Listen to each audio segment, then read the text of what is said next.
for right now, I just wanted to make sure that we have a proper conversation with Pranav. Okay. That being said, let's not delay any longer. Let's call him.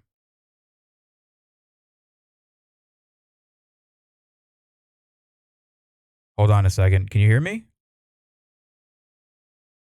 Hello? Yeah, am I audible? Oh, yeah. Okay, can you hear me? Yeah, Okay.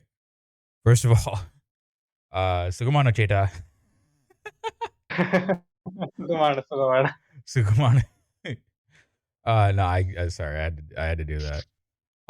So hold on, let me do one thing first. I'm going to do this. Hold on a second. The hell? Okay. Okay, and then I'm going to do this. Then can we do this instead? How do I do this? How do I close the chat?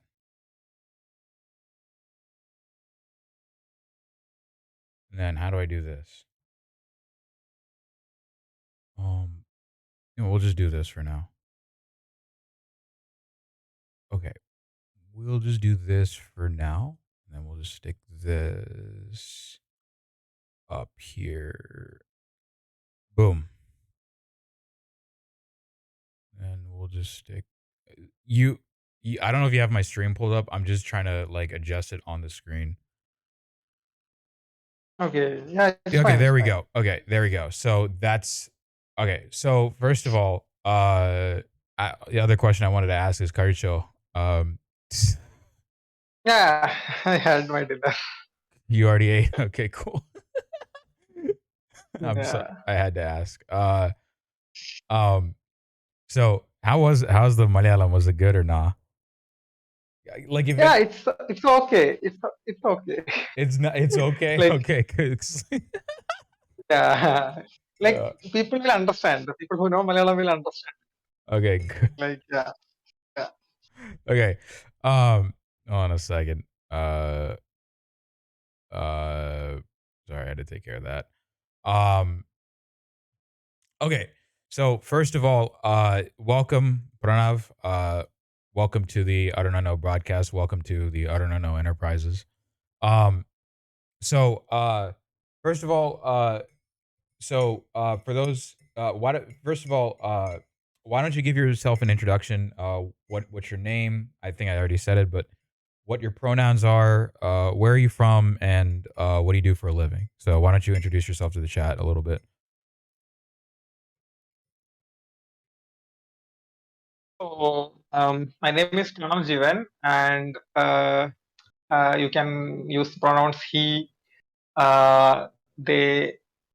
So I have So I come from the state of Kerala, from this little town called Palakkad, and right now I am pursuing my PhD in artificial intelligence from IIT Bombay. Um, so I have been involved with the issue of the lack of representation of marginalized communities like SC, OBCs in the higher education sector in India, like in the premier higher education institutions like IITs, IIMs, and the lack of representation of Dalit, Bahujan, Adivasis in these institutions, and the lack of implementation of reservation system.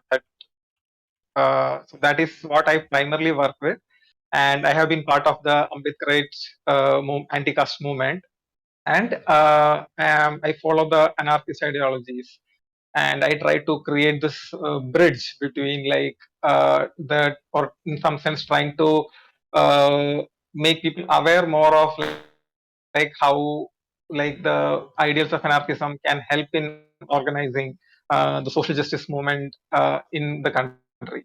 Yeah. So yeah.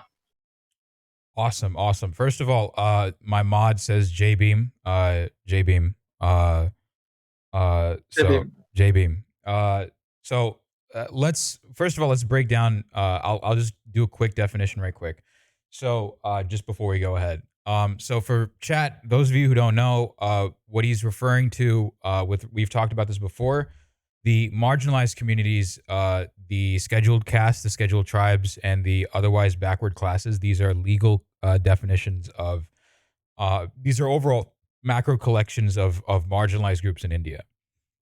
Marginalized caste and tribal backgrounds in India. So that's what we refer to when we say SC, ST, OBC, and we might go into each and every single one separately, but that's just generally what we're talking about. And also, chat, JBeam refers to basically it's a way of saluting people who support the AMBEDKARITE movement. So if you support caste abolition, then JBeam is generally what you say to a lot of people. It's like it's a that's the right word, right? Salutation, I would say. Yeah. Okay, yeah, yeah. It's It's just a salutation. yeah, it's Like just kind of yeah, like yeah, it's like letting the other person know that like you belong to that, like you also want the annihilation of caste in some sense.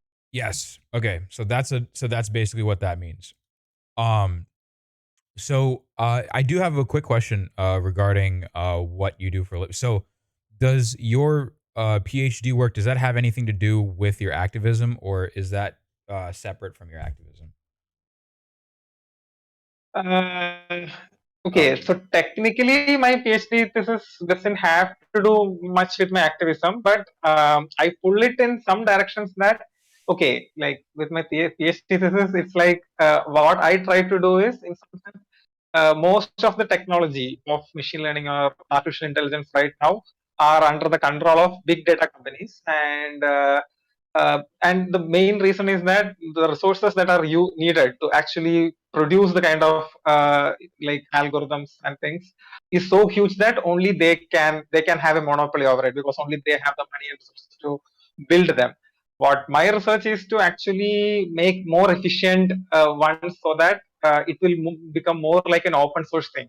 Like anyone who has a rudimentary like resources, like a laptop or a computer, can actually train big, like very efficient and powerful models, and doesn't have to always depend on the big data companies. Sometimes it is for democratizing the field of machine learning, but not exactly connected to the what I do as an activist. oh shit. Okay. Wow. Um no, because my job is a little bit about my background. I'm also an IT guy. So I am also a software engineer by day, right? So and I have dabbled a Okay. little bit with machine learning. I have dabbled a lot of that I've dabbled a little bit with that, and that is chat. If you don't know what he's talking about, that's a huge effort. That's a huge undertaking on his end. Um, that's a very incredible. That's a very noble effort that you're doing right now. I just want to be honest. Um, Yeah. so because like Thanks. he said, like a lot of the companies that do higher scale machine learning are Google, Apple, Microsoft, and they use their cloud services, um their service as a service in order to, or that's not the right term, but you get the whole point, right? It's basically this is democratizing technology that is largely it's kind of like I don't want to compare it, but it's kind of like how IBM used to have a monopoly on computers until the personal computer was invented. It's a little bit like that. Exactly. So it's basically like that, yeah. So it's like he's doing a lot. Like that's a massive undertaking. Um wow. Okay. Um so that's awesome to hear. So why don't we get into a little bit about what kind of the work or the activism that you do with regards to IIT Bombay? Like where Okay. like how does that fit into, cuz I think you're a student at IIT Bombay, right? Yeah, yeah. So IIT Bombay has this anti-caste collective called APPSC, Ambedkar Periyar Phule Study Circle, and I am a part of that. And so what the APPSC have been trying to do is like to create like invite personalities who can talk about anti-caste struggle and like talk about like the current issues that is like prevailing in the country. and we have been like creating awareness campaigns and protests against like CAA, for example, the anti-CAA protest. We have been actively participating in that. So during when the pandemic hit, we focused more on filing RTIs. RTIs are like this Right to Information Act, through which we can get information of how government bodies function, and we try to get data on like the violation of reservation by the IIT, both in at student admission and in faculty recruitment. So as it is now, in all the IITs and IIMs, which are the premier educational institutes of the country, They're the the Ivy premier Leagues of higher education India. institution. What? No, I said they're the Ivy Leagues of India, just for chat. Yeah, exactly. It's the Ivy Leagues of India, and so it's a government funded. Unlike the Ivy League, these are government public funded institutes, Right. and government is the one who is funding it, and so basically it's funded by taxpayers. Now the thing is, even now, more than 95% of the faculty of IITs are upper caste, and like even in that it's majority Brahmins, and they only comprise like the upper caste population of India is like less than 20%, and Brahmins are like 3 or 4%. Yet they have a huge overrepresentation and monopoly in these elite premier institutes. So when it comes to PhD admission, so India has this thing called reservation system, in which 50% of all the seats and the staff, 50% of the staff recruitment should come from the lower caste, which comprises of SC, ST, and OBC. But the IITs have been like openly flaunting the reservation system for the last like 50 years, ever since its inception. And no matter whenever the government pushes or the public raises and questions it, the IITs kept on using the merit argument and like trying to isolate themselves, and like they feel that they are immune to whatever else is happening. Like they don't care, they just want to maintain that hegemony. And the hegemony of IIT has a huge impact, not just in India but outside, because in US, in Silicon Valley, majority of the engineers who come from India come from the IITs, and the fact that they come from this elite space, which are monopolized by this what you say, the upper caste, and their taste, their culture, it is only them who decides like what kind of policies should happen, like what kind of let us say knowledge should be produced, and everything that is outside the purview of this knowledge is considered as not good enough. And so we have been trying to raise this issue, like we have filed RTIs to collect the data to show that. So no, so normally the idea was that what they have been telling till now is we are not getting enough applicants. That is why we cannot hire, or like we cannot recruit, like we cannot admit more students or faculty from these categories. Our RTI for the first time showed that that is bullshit. Like we showed that there were like huge number of applications, like for like, let us say for 100 seats there are more than 10,000 applications. So could you Still stop for a they second? are. I just want to double check. So could you repeat what an RPI is, or I think it was RTI or For RPI? RTI, RTI. Could you okay, RTI is uh, yeah. So RTI was an act that was passed by the parliament. It's called Right to Information Act, 2005. So what the act does is it empowers the citizens to get information from the government. So let us say there's a government body, any body that is like funded by the public. The citizens has the right to transparency. They can Right. actually like get all the information. So every information of the government, unless it has a relation to national security, should be accessible to the public. And if a citizen has a query regarding any transaction or any process that happens in a government body, they can file an RTI with that particular question, and the government is supposed to answer the person within 30 days. And there are like steps and procedures on how to file it, and if they don't reply within the time, what to do, how to escalate the issue, and things like that. So basically, every government institution comes under RTI, and we can get information from them. Right. So they might not give proper answers. They might sometimes give incomplete answers and stuff, but they have to answer. If they don't, we can escalate. So right now, like the law of RTI has been diluted diluted, and they are not appointing officers in the RTI office. Like the central information officer is not being appointed in many states and stuff. So they are trying to like weaken the RTI Act, but still it is a very powerful weapon for the citizens to question the government and seek accountability. So we use that to get information about the representation in students and in faculty in IITs and IIMs. So once we get the information and we show that what the IITs have been telling till now is wrong, they had more than enough number of applicants. They are deliberately not recruiting them or admitting them. So it is a deliberate structural issue. It's not that the people are not applying. It is they don't want to take. And after once we started filing this RTI and getting the result, and we started publishing it, a lot of public organizations and like even the government had to take cognizance. And now the government had ordered for like monitoring the admissions in IITs and in the recruitment of teachers, and like certain changes are being proposed. Not enough, but it's a start. So we try to push this in a harder way, so that like what we want is like there should be enough representation even in these elite spaces. Then only new knowledge will be produced. Then on, the diversity has to be there, inclusion has to be there.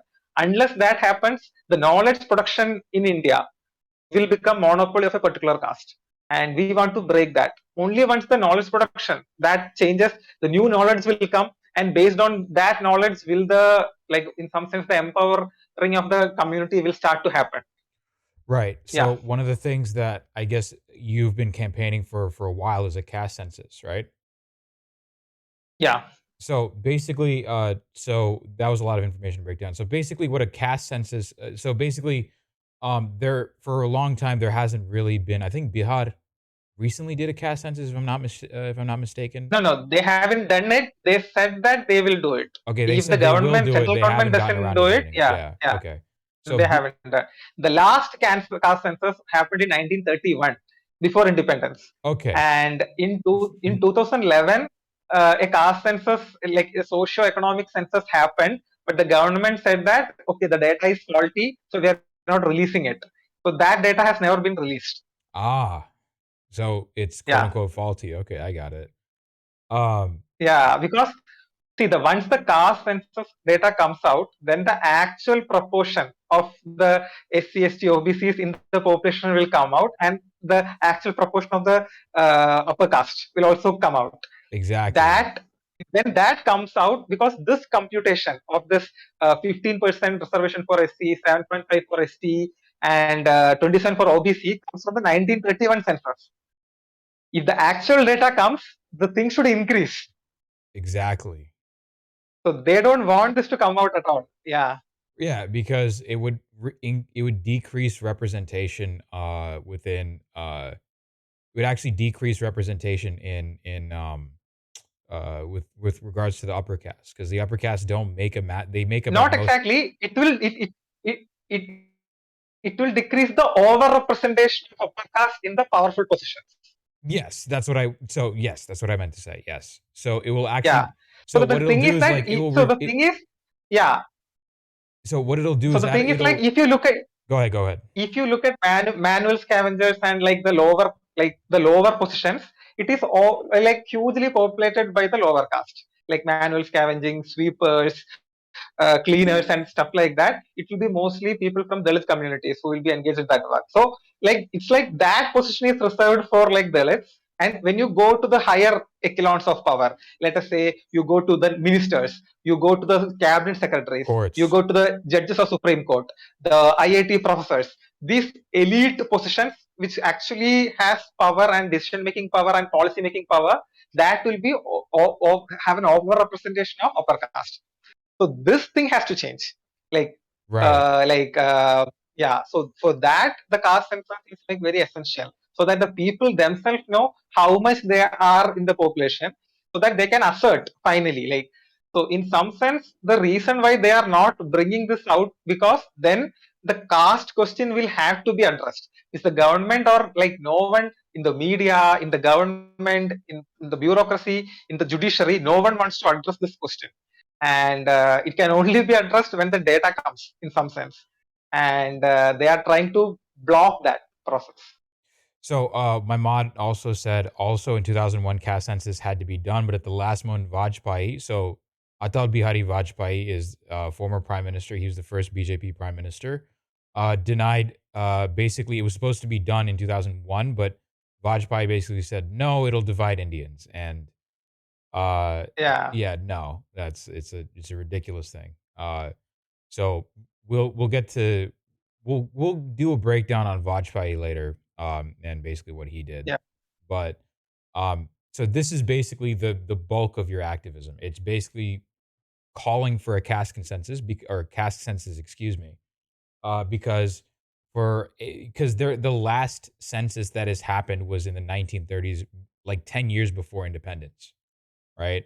yeah, And the thing is the representation has not really been the proper representation in places like the government, in places like colleges, especially government funded colleges, that hasn't been apportioned for or adjusted for. That hasn't been done yet, yeah. right? So It's that's not. basically the Eh, bulk of the activism that you're doing, right? exactly. So and that's like another angle of caste that we've kind of touched upon in this broadcast. We've talked about reservation. So let's go back and talk about reservation. I think you've already defined it, but I just want to make sure we go ahead and make sure that chat is aware of it. So, if for all the Americans in chat, you've heard of this concept before. It's called affirmative action here in the United States. Although in India, it's actually more rigid in that it is actually enshrined in the Constitution of India. Ambedkar, actually, who was the father of the Constitution, he wrote the Constitution of India. He basically wrote reservation into the Constitution. He wrote the concept of affirmative action into the Constitution, basically saying that states are allowed to a portion by caste seats in colleges, government offices, and basically publicly funded areas, right? Um, uh, the affirmative action here in the United States, however, is a lot more loose. Um, Affirmative action here is just a catch-all term for basically court cases, a couple of laws that are passed, like the Americans with Disabilities Act here, it actually counts as affirmative action as well. But when we talk about reservation, this is what we're talking about. We're obviously not talking about the Native American reservations or the Indigenous American reservations here in the United States. This is what we're talking about. We're talking about affirmative action. Um so basically so we talked a lot about the caste census, but I want to so there's an angle of the whole caste discussion that I want to get to the root of the problem, and I want to get to the sort of the reason why why caste is a sin and why caste is a gross blight on humanity. So could you give us an example of how casteism works in Kerala, for example, right? Could you give us a breakdown of the caste system in Kerala and how that works, right? And maybe also if you know anything about Rajasthan or Uttar Pradesh, I'd love for you to talk about that as well, just to give you an idea of what kind of stuff that marginalized castes go through. Because we've talked about it on the program. We've talked about Dalit people being murdered, sexually assaulted, and brutalized at the hands of upper caste people for decades, if not millennia. But I'd like you to just take us through, your home state, and sort of give us an idea of what it's actually like on the ground. If you could do that for us. I'm assuming people know that caste is basically a hierarchy, which has like ascending levels of purity and descending level of contempt in Yes, some sense. And we've already talked about this. So to give you an idea, if you're worried about like what the context level is, I've talked about like caste being a hierarchy and purity. We've mentioned that a little bit. So just to give you an idea. So, but you can go ahead and okay, explain everything. fine, fine, fine. So Kerala, in some sense, so let me give a context with history. Kerala had like till the 20th century, till the 1900, that time, like it was much stringent than the other states of India in some sense. because Kerala didn't just have untouchability, Kerala had unapproachability and unseeability. Like in other states you have untouchability, like when you touch, like you shouldn't touch the person of lower caste, you will become impure. In Kerala, even touch is not needed. Like you shouldn't come, like so let us say if someone is from, so I come from the caste called Irava, and we were untouchables. But like the, let us say there's an upper caste person, and let us say, so I right now Irava is coming under OBC. So an OBC person should not approach an upper caste person like within 5 meters. An SC person shouldn't even come 10 meters.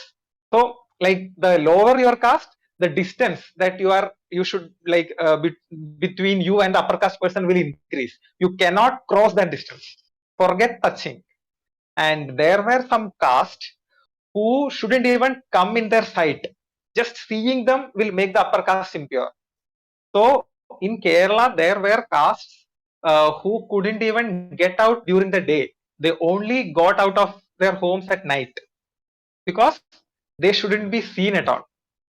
So this was the status of Kerala. Like it's like horrible. Like the one of the worst case of casteism that was working in the country happened in Kerala. But what happened in Kerala was like we had this Renaissance movement in Kerala led by Sri Narayana Guru and Ayyankali, which fought for educational rights. So there are very few anti-caste movements in other states. Like there were movements in Maharashtra, Tamil Nadu, and all, which actually fought for right to education. That is why you have the like likes of Periyar in Tamil Nadu, the likes of Ambedkar in Maharashtra. So similarly, Kerala had Ayyankali and Srinarayana Guru and Sahodar Nayyap and all these stalwarts Also, who sorry to campaigned cut for you. the right to education. Sorry to cut. I just also wanted to mention a very underrated anti-caste activist by the from Tamil Nadu by the name of Ayodhidas. Very underrated. Yeah, Ayodhidas. Yeah, very underrated. Yeah. So once this so what happened in Kerala was like the state of Travancore, the power of the king. So in Kerala, like the people of lower caste were not allowed to walk in the roads. The public roads were not accessible to them, even though they paid the taxes. So they weren't allowed to eat tasty meals like the food that was allowed by the lower caste to cook. Even though they had money, they were not allowed to like prepare certain meals which were tasty. Like they shouldn't use ghee, they shouldn't use milk products. So these restrictions were in place. And after the Britishers, like what happened was there was a missionary. Like missionaries came and opened schools in Kerala. So to counter that, like different religious schools also started. Like the king started setting up their schools, hearing that most of the people will convert to other religions to escape caste. So they had to allow the people from the lower caste to access education. Like Kerala, I think had the first strike. Like Ayyankali led the first strike in Kerala to get the right to education for Dalit kids. And like they didn't, the Dalits of Kerala took a strike from farming, like working as farm laborers or upper caste for 2 years or something, just so that schools will be accessible to them. So there was a huge fight in Kerala for accessing education and temple right. And slowly, left movement also started gaining strength in Kerala. It's led to land redistribution and so many things. Like so many reforms happened in Kerala, which propelled Kerala to have higher literacy compared to other states, which in some sense reduced the outright casteism that normally happens in Kerala. Like so in other states, let us say in Rajasthan and UP, when you go today, you will see outright untouchability, outright casteism. Like they won't like you see the recent the murder of the child who drank water from that pot, which was reserved for the upper caste teacher. So the idea of impurity, of like just touching and making water impure, that is like very prominent in UP and like Rajasthan and states like that. But that is not as much visible in Kerala in the public sphere openly. Like because Kerala is supposed to be this like self-proclaimed progressive state with high education and high human development index and everything. But still, like in the last like 5 years, there are places in my own district. There was a small village where the Dalit people were refused access to the public well, so they were not allowed to. I think it was Govindapuram in Palakkad, where like it was a border district to Tamil Nadu, where like they were like restricted from taking water from the well. And Kerala also sees a similar kind of honor killings. I hope the audience knows what honor killings are. It's like when a upper caste person marries a lower caste person against the family's wishes, the family kills both of them, Yes. because they are like, it is better to kill their own kids than accept a person of lower caste into their family. So that kind of things happen in Kerala. Even recently, it happened. And in Kerala, this casteism is like not just in Kerala, like it's prevalent throughout India, but it is much more visible in Kerala that even Christians, like caste is not a Hindu problem. It is like there in Christianity, in Islam, in every religion it is there. So in Kerala, there is a sect of Christians called Syrian Christians who claim that they were directly converted from Hinduism to Christianity by Saint Thomas himself. And the families that comes from those lineages think that they were initially Brahmins who converted to Christianity. So these people actually discriminate against other Christians, especially who are like Dalit converts to Christianity, who are called as like Latin Catholics. So the Syrian Catholics discriminate against Latin Catholics based on caste. Like they don't marry among each other, they don't accept them into their churches. So caste is no longer a religious problem anymore. Like it spreads into whichever thing that is in the country. Like even in Muslims, the Brahmin converts who converted to Muslims, they claim a higher status called Ashras. And the other Muslims who converted from lower caste, they are being discriminated against. They have separate mosques, they don't intermarry, their cuisine, their culture, everything is different. So this issue is like whoever comes, like whichever religion which comes into contact with this land will catch this disease in some sense. And now it is slowly spreading to the other parts of the world as Indians are migrating and spreading there. Right. And just to add another example to basically what you said, um, so basically to add an example to what you said earlier, Sikhism is another religion that is actually born in India that in theory actually outright disavows the concept of caste, right? The very reason that Yes. people that like if you've ever like Jagmeet, like let's take an example. Jagmeet Singh, his last name is Singh because his religion tells him that his last name should be Singh. And the reason his Yeah. last name should be Singh is to literally prevent casteism, right? Like it openly like Exactly. so every male according to Sikhism, right? According to the Sikh tenets, uh you're actually supposed to be your last name is supposed to be Singh. Every woman in that religion, your last name is supposed to be Kaur, right?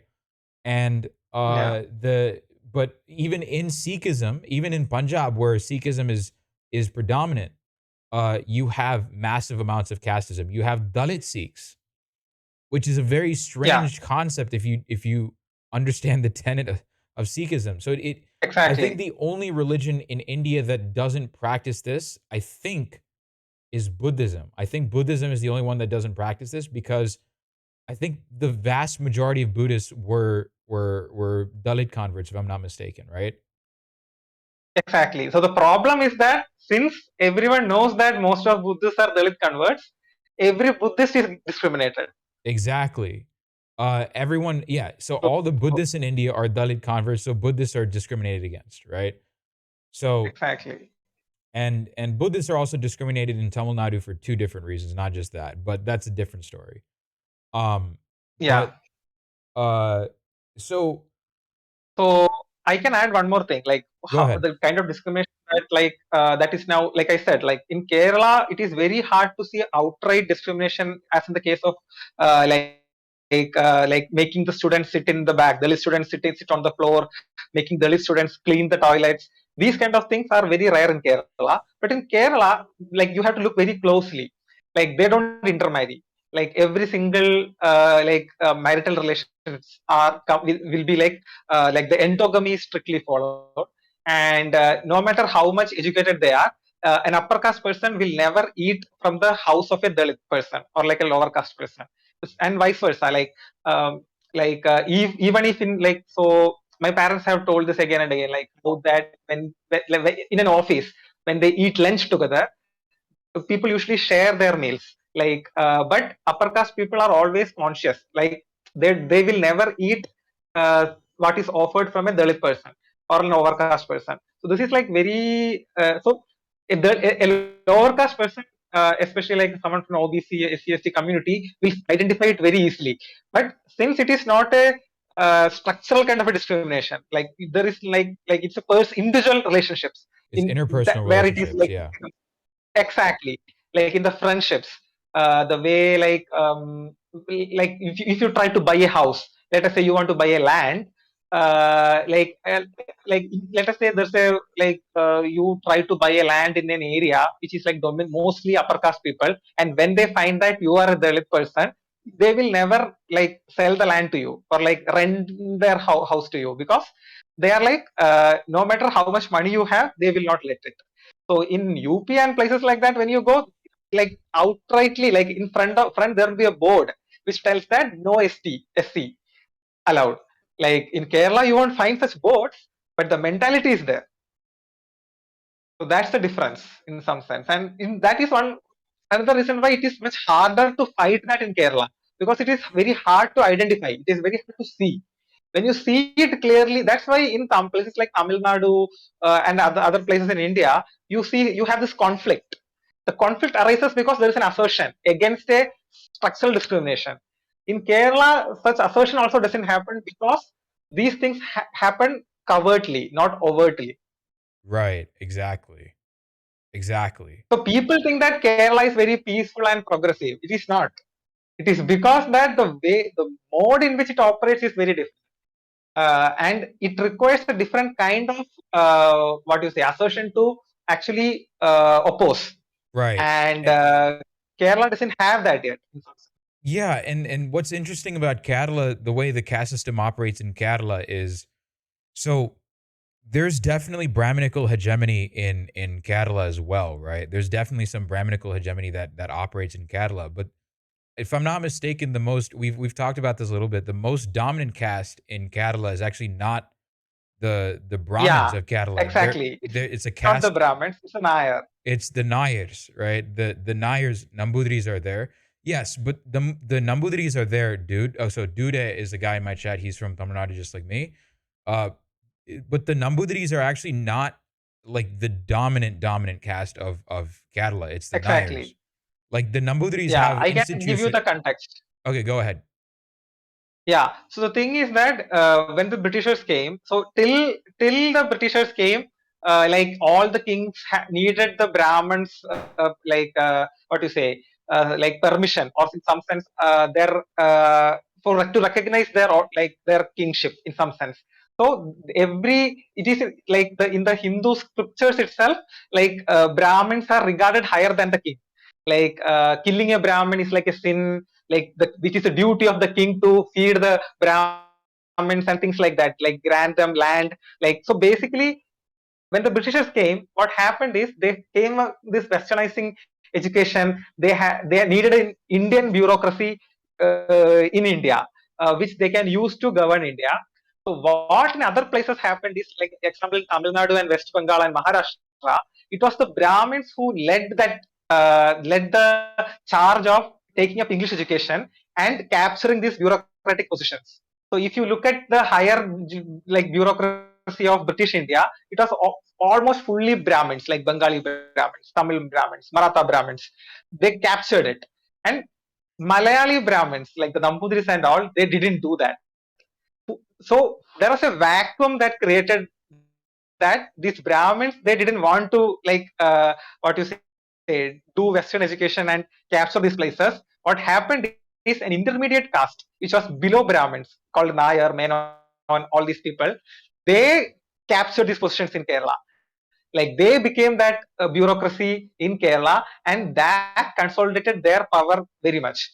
So, in some sense, like after the Britishers went also, like if you look at the bureaucracy of Kerala, the cabinet secretaries, the ministers in some sense, they most of them hail from the Nair community because they were easily able to convert this caste privilege into other forms of capital, like cultural capital, networks, and everything, very efficiently. So what the Brahmins of other states did, the Nairs of Kerala did it very effectively. Right. Like to give you an idea, one of so there are two. We'll get to this like at the end of the when we're just fucking around. But like, um, but one of the largest, probably there's two main actors to come out of the Malayalam film industry in Kerala, right? Yeah, One of them comes from the Nair community. The other guy's a Muslim. yeah, One of them is a Nair, right? Probably yeah. one of the biggest actors in the Malayalam film industry is a Nair. Just to give you an idea. And not just one. Like if you You just have look at, Yeah. like let us say all the superstars, all the heroes in Malayalam movie, majority of them are Nayars. Like you will only see very few Nambudiris. Like Jairam is like a Brahmin, but you won't see many. But most of them will be from Nayar men on. Like it's all Nayar caste. So that is there. Like you will see very few like Dalits or OBCs in the hero roles. Of course, you will find many of them in the comic roles, sub roles, and things like that. But the heroes will be majorly coming from the Nayar community, Right. and the heroines too. By the way, Yeah, this is probably considered Malayalam film industry is considered the best film industry of India. Just for the record. yeah. Uh, so But that's how their performance in addressing caste is like very bad, like which is very ironical because the first Malayalam movie, the heroine was a Dalit woman, and I think that is the only Dalit heroine in Malayalam movie till date, the first one, PK Rosie. PK Rosie. Yeah, I she and the thing was when the upper caste people saw the first movie, it's Vigata Kumaran. When the upper caste people saw that, so she did the role of a Nair woman in the movie. When the upper caste people saw that a Dalit woman was acting as a Nair woman, they burned the theater and they threw stones at her, and she had to flood Kerala. No one knows what happened to her. So this is the state of the first Malayalam movie heroine. Her fault was she was the Dalit. Right. Okay. So that should And give you today we hail the Malayalam movie industry as like the best in India. And this is the history of Malayalam movie industry. so to be fair, like the reason Malayalam movies are hailed as the best is because it generally because of the acting. I don't think it has anything to do with like the cast. Yeah, But like this gives you a problem. This gives you an idea of the problem of representation in uh, this gives you an idea of the problem of the representation in especially film industries. I think the Tamil film industry is a lot better about this, if I'm not mistaken. I yeah, think yeah. Tamil film industry is like very good in that sense because there are a lot of actors and directors and script writers coming from the backward communities who are bringing the story of like caste and assertion in all of them, like Paranjit, Mari Selvaraj, Vetrimaran. Their Vetrimaran, movies yeah. talk like address the issue of caste like very like clearly. They are not trying to hide it. They openly address it, and that is resonating with the public because it is their lived experience that are finally coming in the media. Otherwise, if a Western person actually watches a random Indian movie, they will only see the upper caste life in Yeah, that. Like if you that's a take mass Bollywood movie, it's all Brahmins, upper caste, like mhm. Tripathi, Mishra, like Dwivedi, like Kapoor. all upper caste surnames. Yeah, Kapoors. Yeah, the entire Hindi movie industry is Kapoors. Yeah, So yeah, exactly. The Malayalam film industry is also pretty bad when it comes to this as well. Um, yeah, it is very pretty bad. it's very bad when it comes to this as well. Um, so so I think I was gonna ask you why is caste analysis important to leftist discourse, but I think I think we kind of ex- Okay. if you want to answer that question, by all means. But I figured, given the examples that we've given, I figured this is So something. yeah, like Go ahead. I don't know, like whether you have talked about like EMS Namboodiripadu being the first CM of Kerala, I have. the I left have. first. So Okay, I've you talked a have. little. Okay, Sorry. I've talked a little bit about Namboodiripadu being the first chief minister of Kerala, but I would like you to explain it a lot more because, again, I'm not from Kerala, okay, so go ahead. okay.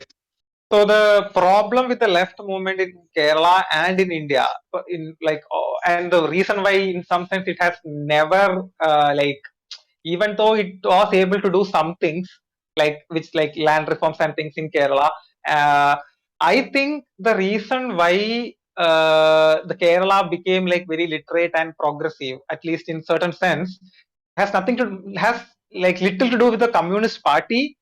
It had much more to do with the Renaissance and other things that happened in Kerala. So whichever party comes in Kerala, they had to implement socialist policy because the people started leaning left. Like no matter which party the people believed in, they demanded the government to uh, provide education, primary education, like for free. They demanded the government to provide noon meal policy. They demanded the government to provide free health care. So these things people demanded. So irrespective of whether it was a Congress government or a left government in Kerala, they had to implement it. But now let me talk about the caste and how the Communist parties utterly failed in that.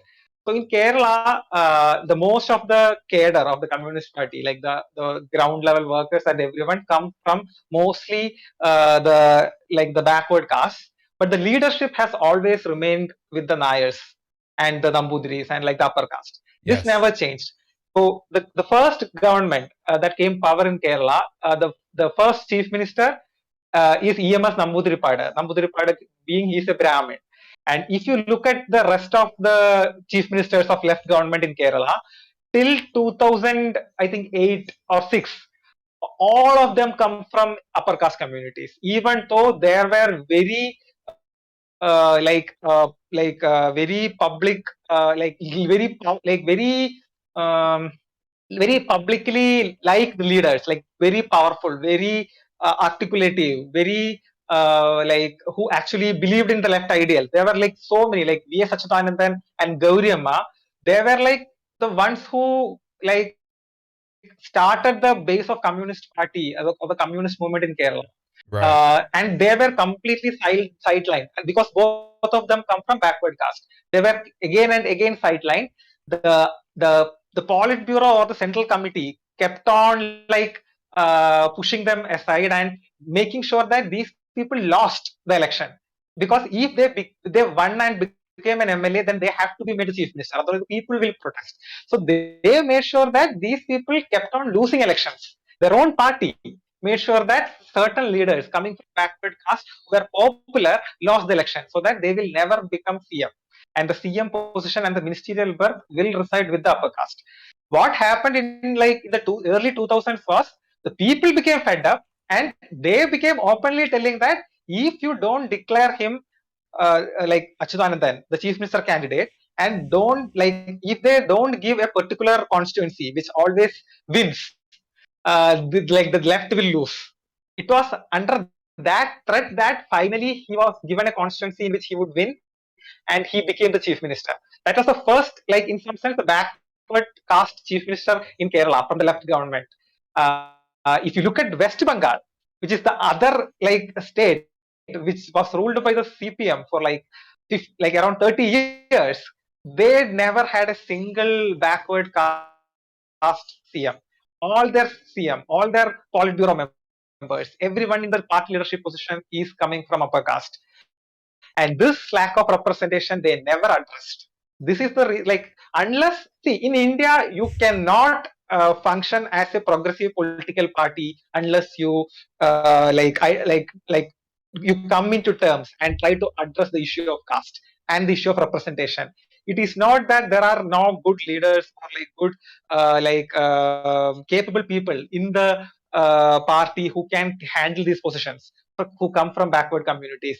As a matter of fact, most of the the people who actually work in the ground, who do most of the work, are from the backward caste. It is minorities, it is women who are doing the work, but they are always sidelined. And this is one of the major reasons why there's a disconnect between what the people want and what the party does in some sense. Sorry, I'm looking at my chat. How much do you understand Tamil? Oh, I understand it quite a bit. Okay, Yeah, I so was in one of my Chennai for guys is 3 years. like one of my guys basically said, "What's the wrong what's wrong with communism in India?" Short answer, Nuldam, bro. Yeah, And then my mod my former mod basically said communalism. yeah.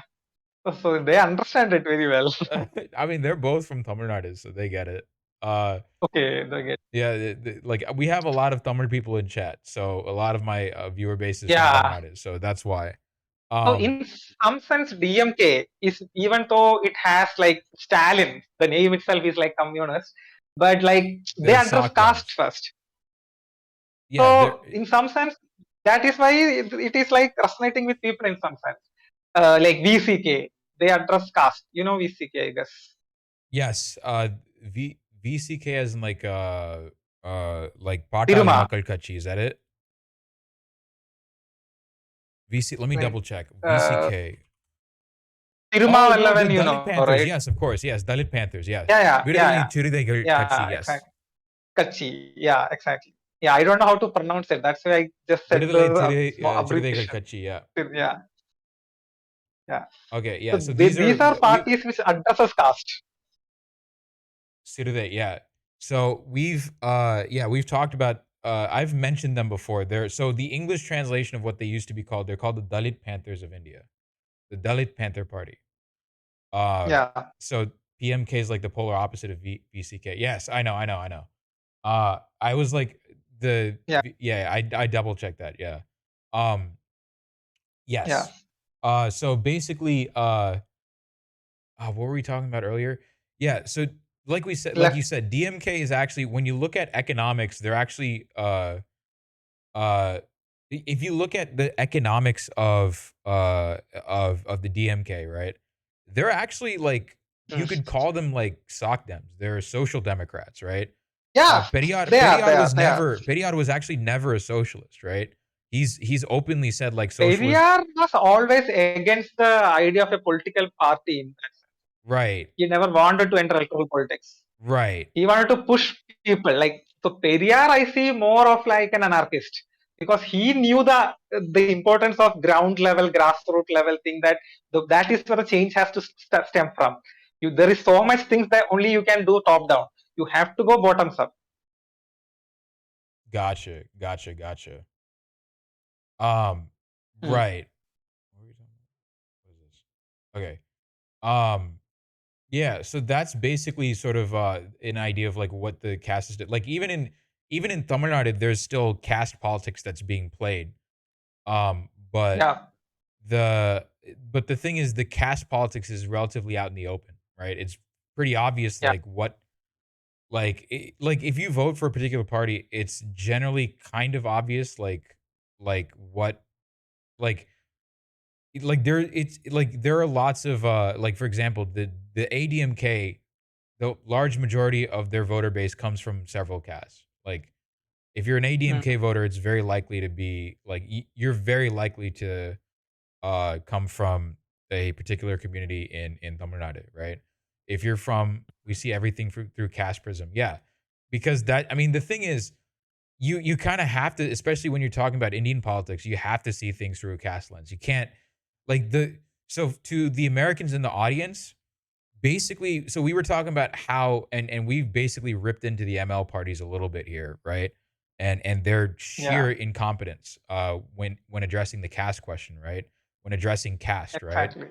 Um the closest equivalent to that in America would be like socialists basically refusing to acknowledge black issues. That's basically Yeah, that's the closest equivalent that you're gonna get in the United States, right? It's basically when white socialists are like, well, I mean, why can't we just all like why do we have to look at things through a racial lens, right? Or why do we have to look at things through yeah, race rather than class? right? Like So in the India, the communist. problem is that the problem is that you cannot have solidarity across caste lines. So no matter what socialism or like proletariat or whatever thing that a socialist wants, like it needs solidarity across in workers and farmers and everything, which will never happen because of because the entire society is like entrenched in this cobweb of caste that the solidarity only lies within caste. Even So the they no no, go ahead. I want to finish yeah first. Yeah. yeah so like they would like suffer themselves, they are ready to die if it is that like the person below them will suffer more. So this is the mentality that caste like in some sense feeds into people, like it is like ingrained into people. So like they are okay to suffer as long as the people below them is suffering more. So in such a country or in such a society where caste is like so central, there cannot be a socially progressive ideology like in any way unless this particular thing is first annihilated. Because Yeah, like the whole idea of you have to address caste, exactly you have especially in India. Like you can't, like this is like a leftist movement refusing to seriously engage with Ambedkar's work is is ridiculous. Like it's a disgrace to leftism. It's a disgrace to the idea of leftism. Like if you're honestly, exactly because the whole point of leftist ideology is liberation of all peoples, regardless of, the whole point of Marxism is liberation of oppressed classes, right? That's the whole point, right? exactly Name a more iconic couple than a communist party run by privileged people and class reductionism. True. Um, yeah, and exactly that's the main problem with the even even the Marxist even the mark even sorry the Maoist movement in India, right? Like and this is sort of the problem, right? The Naxalites, you may have heard of, the yeah audience. I've talked about the Naxalites on this program before. The leadership of the Naxalites, they come from privileged backgrounds, right? The catters, the ground soldiers exactly are from marginalized backgrounds. They're from tribal backgrounds predominantly. They're from like Santali backgrounds. They're from Kuruk backgrounds. They're from Orang backgrounds, right? They're from tribal the various tribal groups of basically Eastern India, right? But the leadership, they were all like Reddys. They're Reddys from Andhra Pradesh. They were like zamindars from Bengal, right? They were Brahmins from Bengal exactly and Andhra Pradesh. In even in the CPM, right? The leadership, the current yeah leader of the current yes Secretary really General of the CPIM is a Telugu Brahmin from Chennai, Sitaram Yechuri. yeah If I'm not mistaken, yeah and Shekib, if I'm not mistaken, don't quote me on this. He mentioned this before. He went into the parliament citing the Vedas. exactly Like imagine that a communist, a self-avowed communist going into parliament and reciting religious scripture, right? Like and not just religious scripture, but religious scripture that explicitly allows for the marginalization of a group of people, right? Imagine, or that explicitly mandates a marginalization of a group of people. Excuse me, not just allows, that explicitly mandates a yeah marginalization of a group of people, right? Right? Imagine that. That's absolutely madness. It's insane, right? The shock, the thought shocks. It's like we have a couple of people in the United States which are, we don't really talk about on this program, and I don't want to mention their names because no free clout. But like the closest equivalent to that are, it's like this is bordering on the kinds of so-called communists here in the United States that want to side with American conservatives.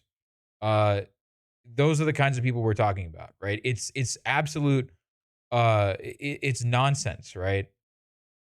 Right. It's yeah nonsense, right? That like the whole idea of a leftist leader quoting scripture that basically mandates the segregation of people based on caste backgrounds, right? Uh Mm. It shocks the conscience. It's ridiculous. It's a farcical notion, right?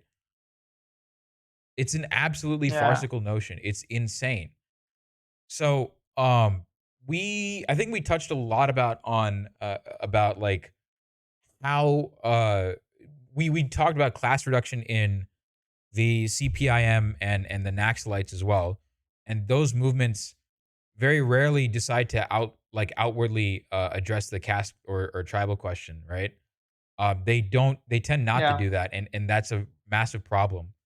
Um, so uh, well, let's talk a little bit about how the current major parties, the INC and the BJP, reinforce caste. Let's talk a little bit about that.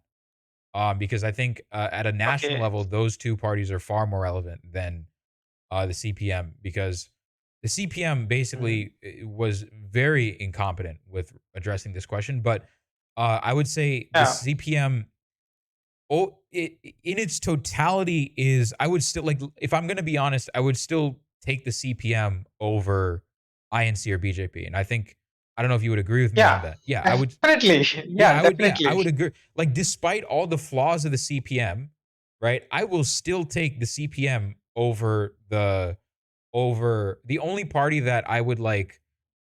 The only two parties that I would like kind of contest would be the DMK and Yeah. the VCK. I think those are the only two Yeah. parties that I would say that I would probably pick over the CPM. CPI, I Exactly. mean, CPI, CPM, same thing. Like, I know they Not exactly.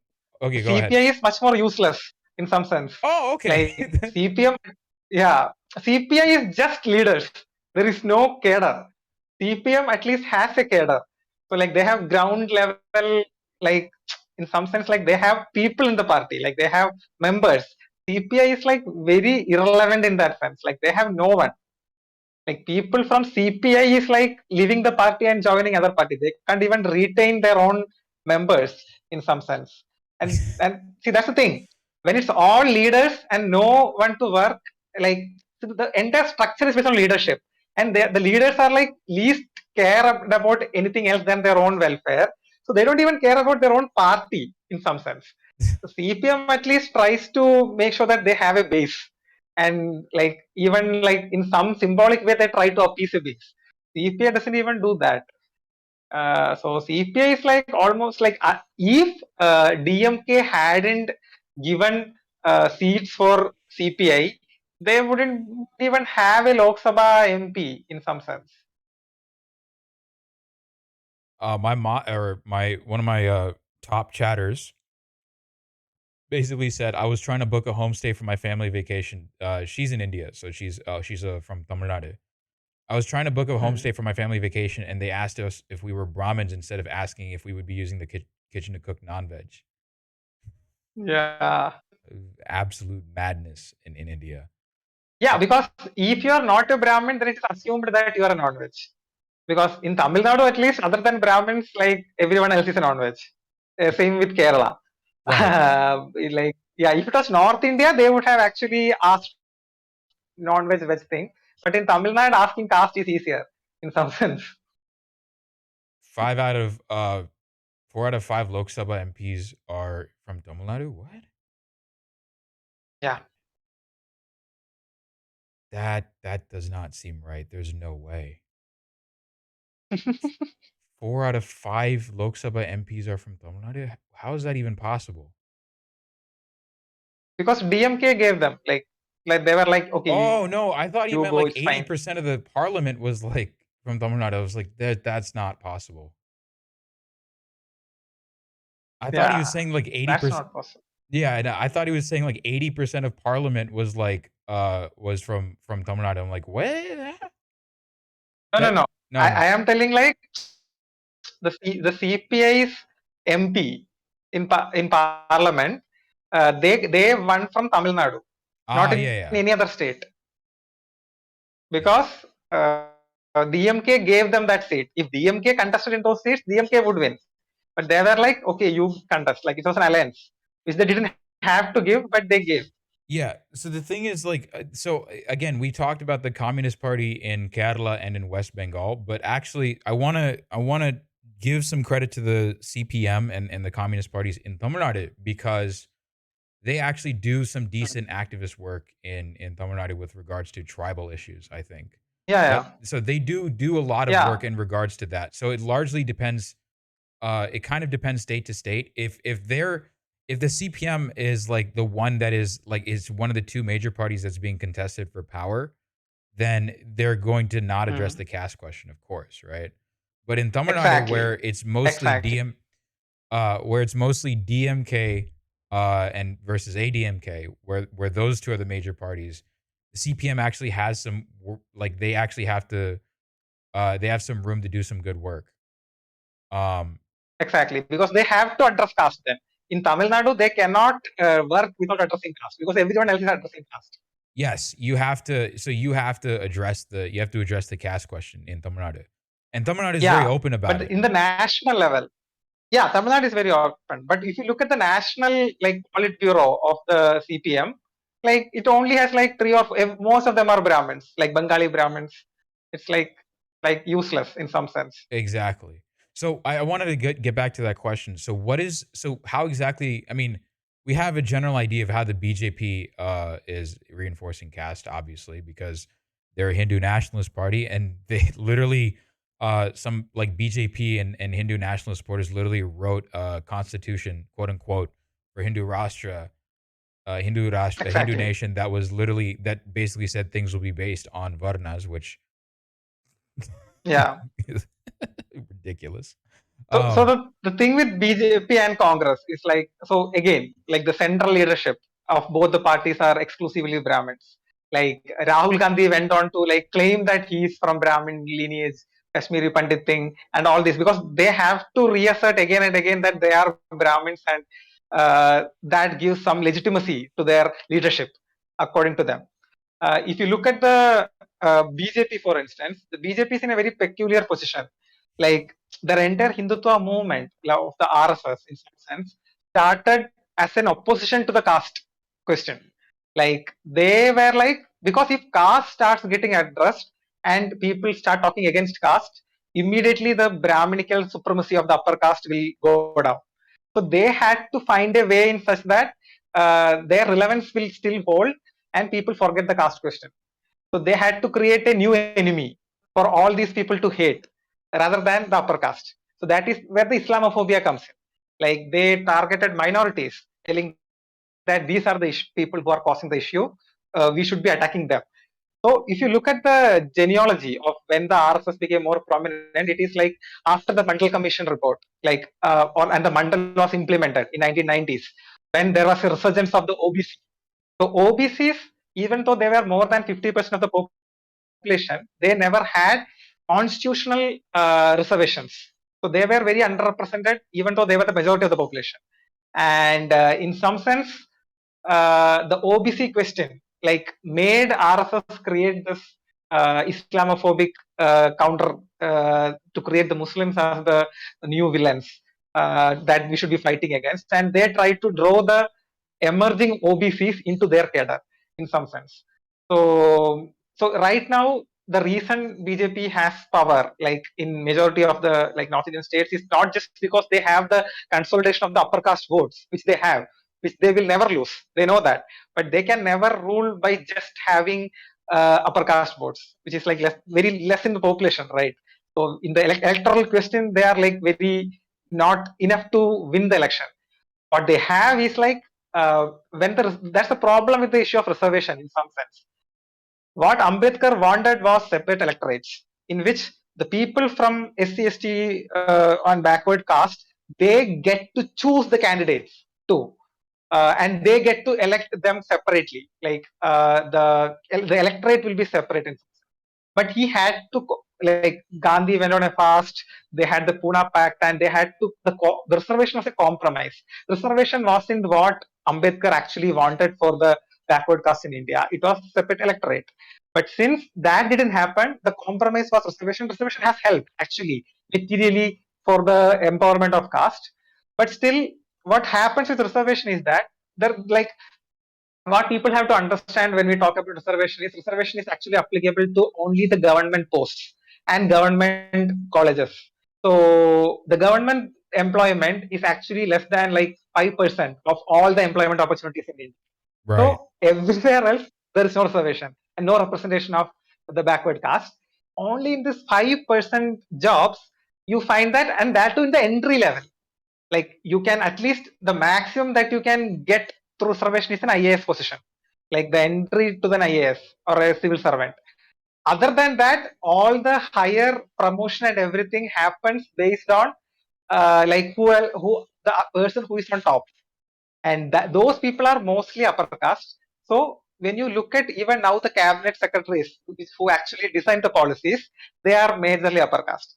So all the promotions, like even though there is reservation, the impact of reservation has it actually permeated to the top.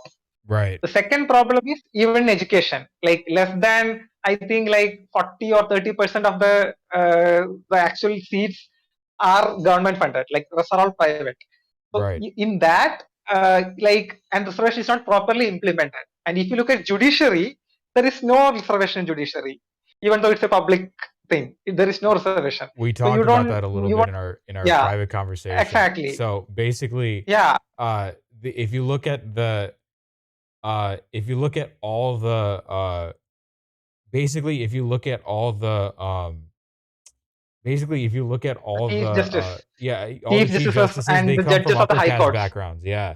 Supreme Court. Yeah, All the chief justices of the high courts of India and the Supreme Court, they all come from upper caste backgrounds. not just upper caste. Most of them are Brahmins, and they come from sometimes the same family. It's like the one uncle will be the High Court judge in one state, the cousin will be in another High Court judge in another state. So it's like same family itself, not even the same caste. It's that close knit circle, and this is where the vast majority of the Indian population who are like the 1 billion Indian population who are backward caste. These are the people they have to approach for justice when there's an atrocity or there's an Exactly. injustice. This is why And justice is like never where, served properly. yeah, Yeah. so exactly. This is why So justice never really happens in India for people of marginalized communities. This never happens, right? Because the court where the decision making matters is stacked against you. It doesn't matter, right? Even the progressive Brahmins that are on the Supreme Court, those guys. I mean, the even those, like, the thing is, this is, I mean, when we talk about like Brahminical hegemony, uh when we talk about things like the Brahmins having massive institutional power, this is, or like when we talk about like upper caste having massive institutional power, this is the sort of thing that we mean. They attain, they have a lot of positions of power where it actually matters, right? And that's why that's why justice is never. Now you understand why there are so many cases pending in Indian courts. Exactly, right? That's why That's why there's so many cases pending in Indian courts. That's why there's never any justice that occurs in India. It's because the entire. so Go ahead. yeah. So it's like it's very visible when you look at how punishments are like given. So there was a High Court judge, like Chief Justice of High Court, Justice Karnan. He like talked against the Supreme Court, telling that like Supreme Court judges are not doing their like judgments properly. He was sent to court. He was a High Court judge. He was an SC person. He was sent to jail for 6 months. But Jesus. when Prashant Bhushan, a progressive lawyer but an upper caste lawyer, made the same comment, the Supreme Court gave him a fine of 1 rupee. Amazing. So same person, same crime, like same crime, like but different caste, different punishment. Amazing. It's like, yeah, it's like the way. So this is actually Manusmriti. In Manusmriti, it's like if a Brahmin commits the same crime, the punishment will be very less. But if Dalit commits that same crime, the punishment should be very severe. So even in punishment, there's an order of hierarchy. Oh, For fuck's sake. So, like, it's not the constitution that is being followed; it's like Manusmriti that is being followed in some sense. So, I think last month, like I think a few days back, one of the justices of or judges of Delhi High Court told that Indian women are like honored by Manusmriti. When Manusmriti clearly states that like women shouldn't be allowed to have rights, they shouldn't be allowed to have education and things like that. And there is a High Court judge who is telling that women are being honored by and given respect by Manusmriti. So Oh, these are the things that happen routinely in India, like where learned judges, supposed to be learned judges, are passing off these statements. So yeah, which is very sad. And like, but in some sense, it is designed that way. That is what will happen when this consolidation of power in a few, and the state itself is organized in such a way that there's a consolidation of power with a few people. All the positions where power is actually working, like where the decision making is actually happening, where the policy making is happening, it will be captured by the people who are privileged and who have the like the capital, the cultural and social and political capital. Whoever has it, they will capture it. Whether it is government, whether it is political party, left party, right party, like whichever it is, the dominant ideology will be captured by those who are privileged. So if we exactly. have to attack that, we have to attack the idea of hegemony, the idea of leadership, the idea of power in some We have sense. to attack the idea of hierarchy, right? So, this is where we kind of transition. Um, so we've talked a lot about kind of the ever looming present problem of caste, and that's gone back thousands of years in India. And we've sort of talked about the failing of the communist parties of India. So, Mhm. the sort and again, this isn't to be like, oh, Marxist Leninist too, or like, like this. Not it's not the whole point isn't to be like, oh, Marxist too. That's not the point. We're just saying that this is Yeah, a blind spot of. We're saying that this is a blind spot of a lot of Marxist leaders in India, right? And this needs to be yeah. addressed, right? And we really do want the communist parties in India to actually address this issue, right? Um, Yeah, because I want to tell about one more case. So last year, like there was a Dalit woman, scientist, who was trying to do her PhD in Kerala. For the 10 years, she was subjected to caste discrimination by her professor in one of the universities in Kerala. The university was like there was a students' union in the university, which was SFI, which is basically the students' party of student wing of CPM. The professor who was discriminating this woman, he was a member of CPM. The party was supporting this guy, and it took like the student went on hunger strike for 1 week. Finally, after 10 long years of struggle, she had court order telling that she was being discriminated. The university should provide her with space and remove this person. A high court order she had. Even then, the government, the left government of Kerala, was protecting the person. It is only after that, like even my organization helped in making it a national issue, that many in the national media it became a huge issue that why a left government is like actually supporting a casteist person. Then only finally the government interfered and like removed that and changed it.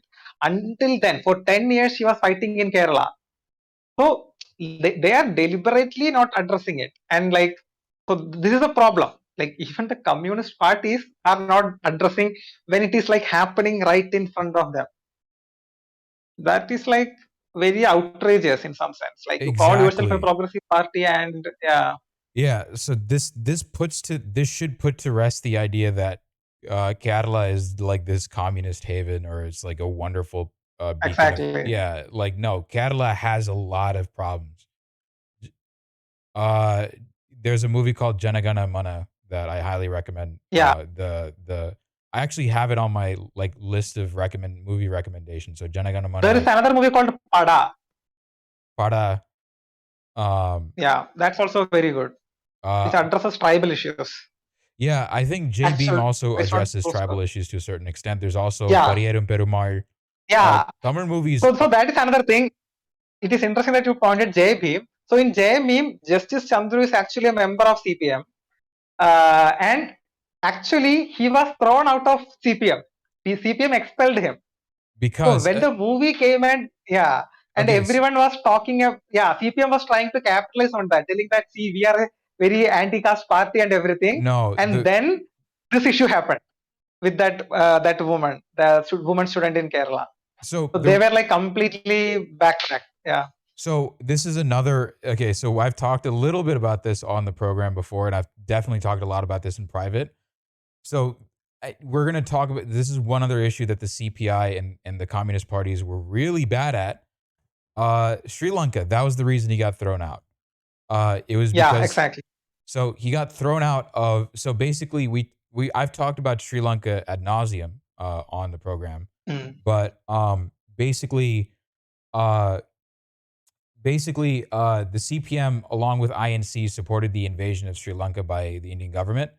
Um, and mm, Justice Chandru, being a Tamil person, he did not because he knew that the Indian invasion going into Sri Lanka would largely, on behalf of the Sri Lankan government, would basically target Tamil civilians in the north, right? In the northern parts of Sri Lanka. exactly.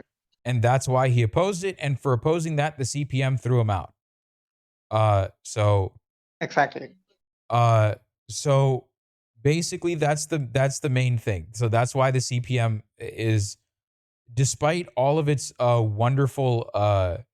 despite all of the wonderful things that the CPM has done for Kerala, and it has done a lot of good for Kerala, these are some massive issues.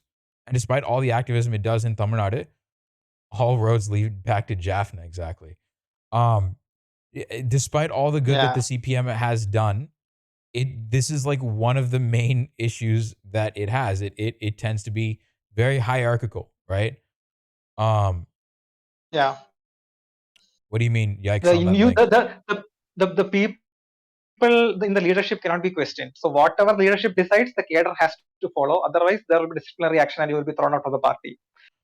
The Yeah, thing is, let us say there is a popular like activist inside the CPM itself who is like telling the leaders that no, what you are doing is wrong. And let us say he is also popular.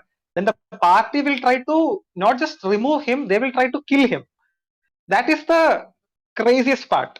When the party leadership feels that there is a threat to them by their own member, they will eliminate them, which is like the most outrageous thing of like the party in some sense, because there has exactly. been like the murder of, I don't know whether you heard of Chandrasekharan, T. Chandrasekharan in Kerala, who I have was not like heard a of him. rebel in the party.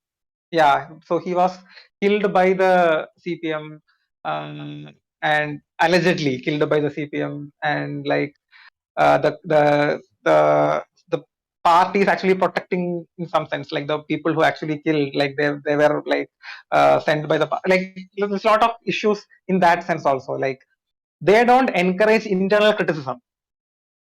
There is no democracy within it in some sense. Right.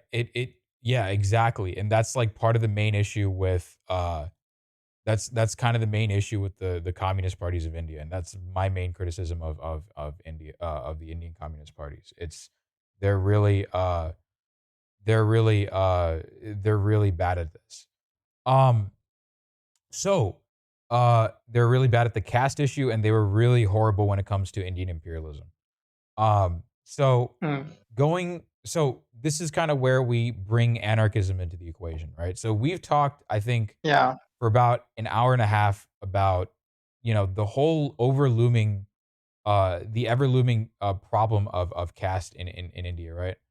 Um, Hmm. but we are we've talked about that problem ad nauseum, right? Or not ad nauseum, but we've been talking about it for a while on the program, right? So I want Hmm. to so I I want to bring this to where does anarchism come into all this, right? Where Yeah. and I think you and I both know the answer to that question. Obviously, this is where Hmm. anarchism fits into this equation, where the original Marxist movements failed to address the situation. But I'd like to Hmm. get your take on this.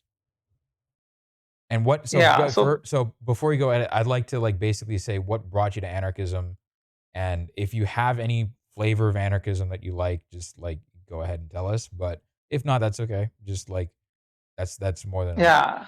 Okay. So once I started like being involved with like anti-caste movement, the feminist movement, and like most of the progressive movements, well, like basically in the anti-caste movement, there is a strong criticism of the left movement because of this particular caste issue. So then, like I understood that most of the criticism is in the leadership, like how the voice of the backward caste are completely being like taken over by the upper caste, even in the left progressive movements. And like, so the anti-caste movement is always like wary of this idea of leadership by the upper caste. So there is an entire critique, a huge critique of that in the anti-caste movement.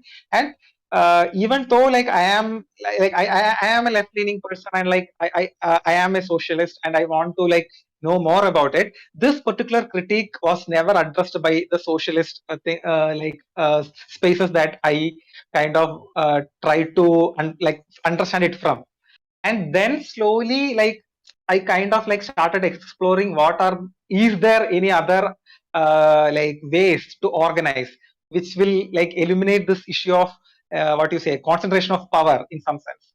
And then I came across like Kropotkin, Bakunin, Chomsky, like the people who's like Graeber, who actually talked about this idea which has always been there, which actually addresses power and accumulation of power and the creation of hierarchies at a much fundamental level, which none of these other let us say, so anti-caste movement concentrates on caste, feminist movement concentrates on patriarchy, like socialism and communism and left movements so like focuses on the economic, like capitalism.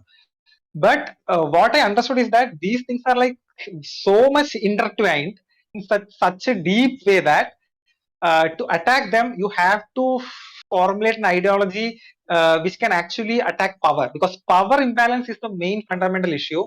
And unless you, in some sense, understand like where this imbalance is stemming from, and in our own movement, how we can form systems that will make sure that the accumulation of power will never happen.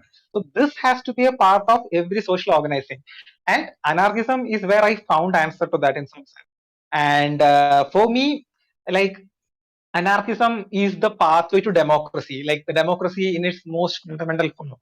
Agreed. Everyone who is going to be affected by the particular thing should have a say in how the decision is to be made, which is like the basic tenet of democracy. And anarchism gives space for that. It addresses that question at a very fundamental level rather than playing with all the other things and not addressing it, which other movements in some sense do.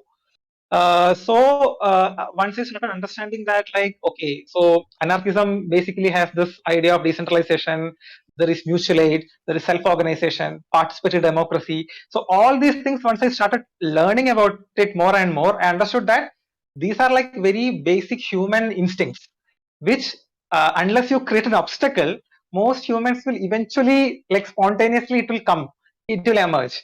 And the most of the systems in place are there to make sure that humans don't do it, like it is to trying to keep humans away from their natural tendency to self-organize and be democratic. And then I kind of like started seeing, like I started observing the political movements or the social movements that are happening in India. And then I found out that, okay, these things are already there in many social movements before it is being like taken over by, let us say, a particular ideology and like a structure of like hierarchy forms within it. These things actually emerge automatically. And I joined the activist circles at a particular point in time when the anti-CAA protest. I hope the audience knows about anti-CAA protest. So we've talked a little bit So about it, but the if you could explain what the anti-CAA is just a little bit. You don't have to go too deep into it, but just a little bit. Okay.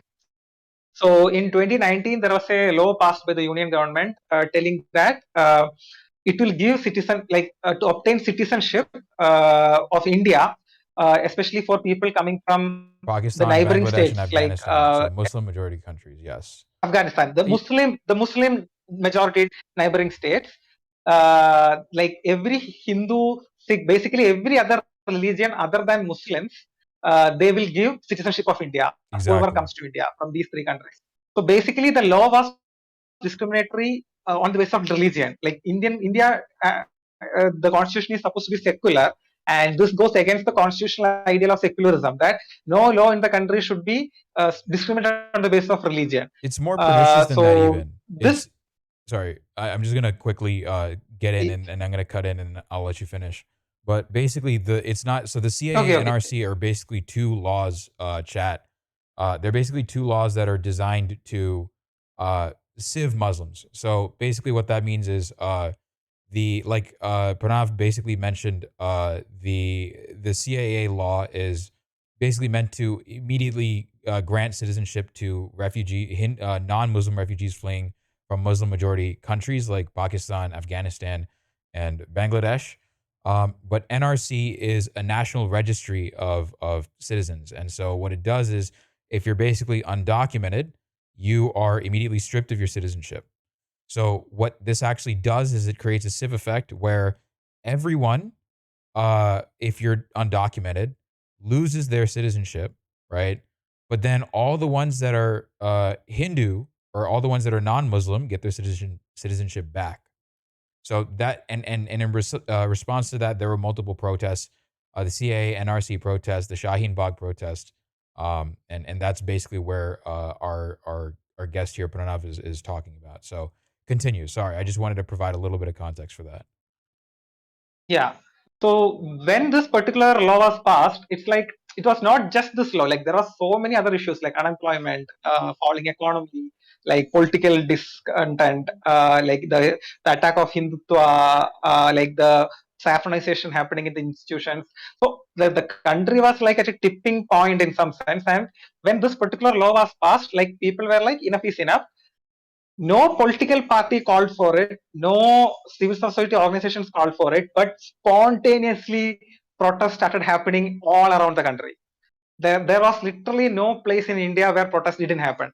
And people started occupying spaces, people started like coming out in large numbers. Like previously, there were communities which are being called as like, for example, Muslim woman is always categorized as a unempowered, like a voiceless category, who are always behind the doors, who never comes out, who needs empowerment, who doesn't know their own rights, who are uneducated. This kind of a stereotype exists. But the anti-CAA protest changed complete narrative. It was like, in some sense, the people who championed the protest was Muslim women, who for the first time came out and occupied spaces. Like Shaheen Bagh was one of the most like the pinnacle of those protests. Like Shaheen Bagh, in various cities all across the country, Muslim women came out and started occupying protests. And it was not just Muslims, like minorities, Dalits, backward caste, like even upper caste. Like there was like a extension of solidarity across caste and class lines for this particular protest. And in some sense, this protest tried to even address the caste issue. Like after independence, this is one of the massive protests that India saw, which had the portrait of Ambedkar in its forefront. In every space that you go, you would see portrait of Ambedkar, because the ideas of liberty, equality, fraternity that is enshrined in the constitution, those values need to be protected. And everyone knew that, like Ambedkar was the leading pioneer who championed for this cause. And the constitution, which was granting these things, the basic fundamental idea had to be protected in some sense. So one of the basic thing that I saw or I got from this protest is that it lasted like it lasted for more than 3 months, and it only stopped once the pandemic struck and the lockdown was imposed.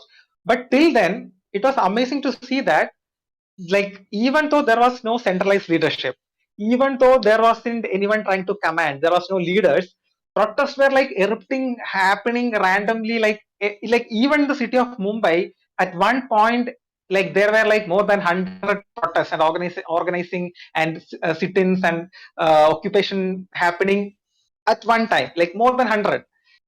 Similarly, all across the country. And that was amazing for me to see that, like, there can be organizing without a central leadership. You don't need to have like what you say, like cadre kind of thing in which some leader will decide and then people will follow. That kind of thing doesn't. And in some sense, the success of the NRC protest is because it was leaderless. Because the government was completely like in the back foot. They didn't know whom to arrest, whom to like remove, whom to like detain. They Because they it's like tried to pin they were Sharjeel completely Imam. confused. Yeah, they tried to like arrest a few of the lead like the very like vocal voices, but that didn't affect the movement at all. So good that you brought out Sharjil Imam. So when the Shaheen Bagh protest is like a group of Muslim women around like in Delhi is this place called Shaheen Bagh who came and sat in that in Shaheen Bagh against the CA NRC act. So what happened is it drew a lot of crowd. Like so many people came in support of them. There were mutual aid like organizations that set up spontaneously. There were doctors. They had their like security to keep a watch on if someone is trying to create an issue. They had their own like people who made food. They had like solar panels, like power chargers. They bought blankets. They had doctors. They had dentists. Like they had a library. Like things emerged automatically. Things emerged spontaneously. And what was amazing is that when this thing started becoming a national thing, like people got inspired by it and started like mimicking it in other places. Some people tried to claim leadership. So I think Sharjil Imam was one person who tried to claim leadership and tell that okay, we got news that some people might try to infiltrate this protest, and so we want to dismantle this protest. So they like few Muslim men came and openly said that like okay, from today Shaheen Bagh protest will stop. But these women were like, who are you to tell us to move out of this place? Who made you the leaders? We won't move. This is our protest and we will continue. We will sit here till we decide we are sitting here. We don't want anyone else to decide for us.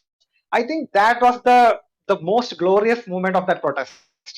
When Muslim men tried to, some Muslim men tried to take control of it and decide for the entire Muslim women who are actually sitting there, they completely like threw them out of the ballpark. And see that can only happen in a very participatory, democratic space where the people who are actually doing know that it is their democratic right and they are actually resisting a law and they know the assertion the power that they are actually holding.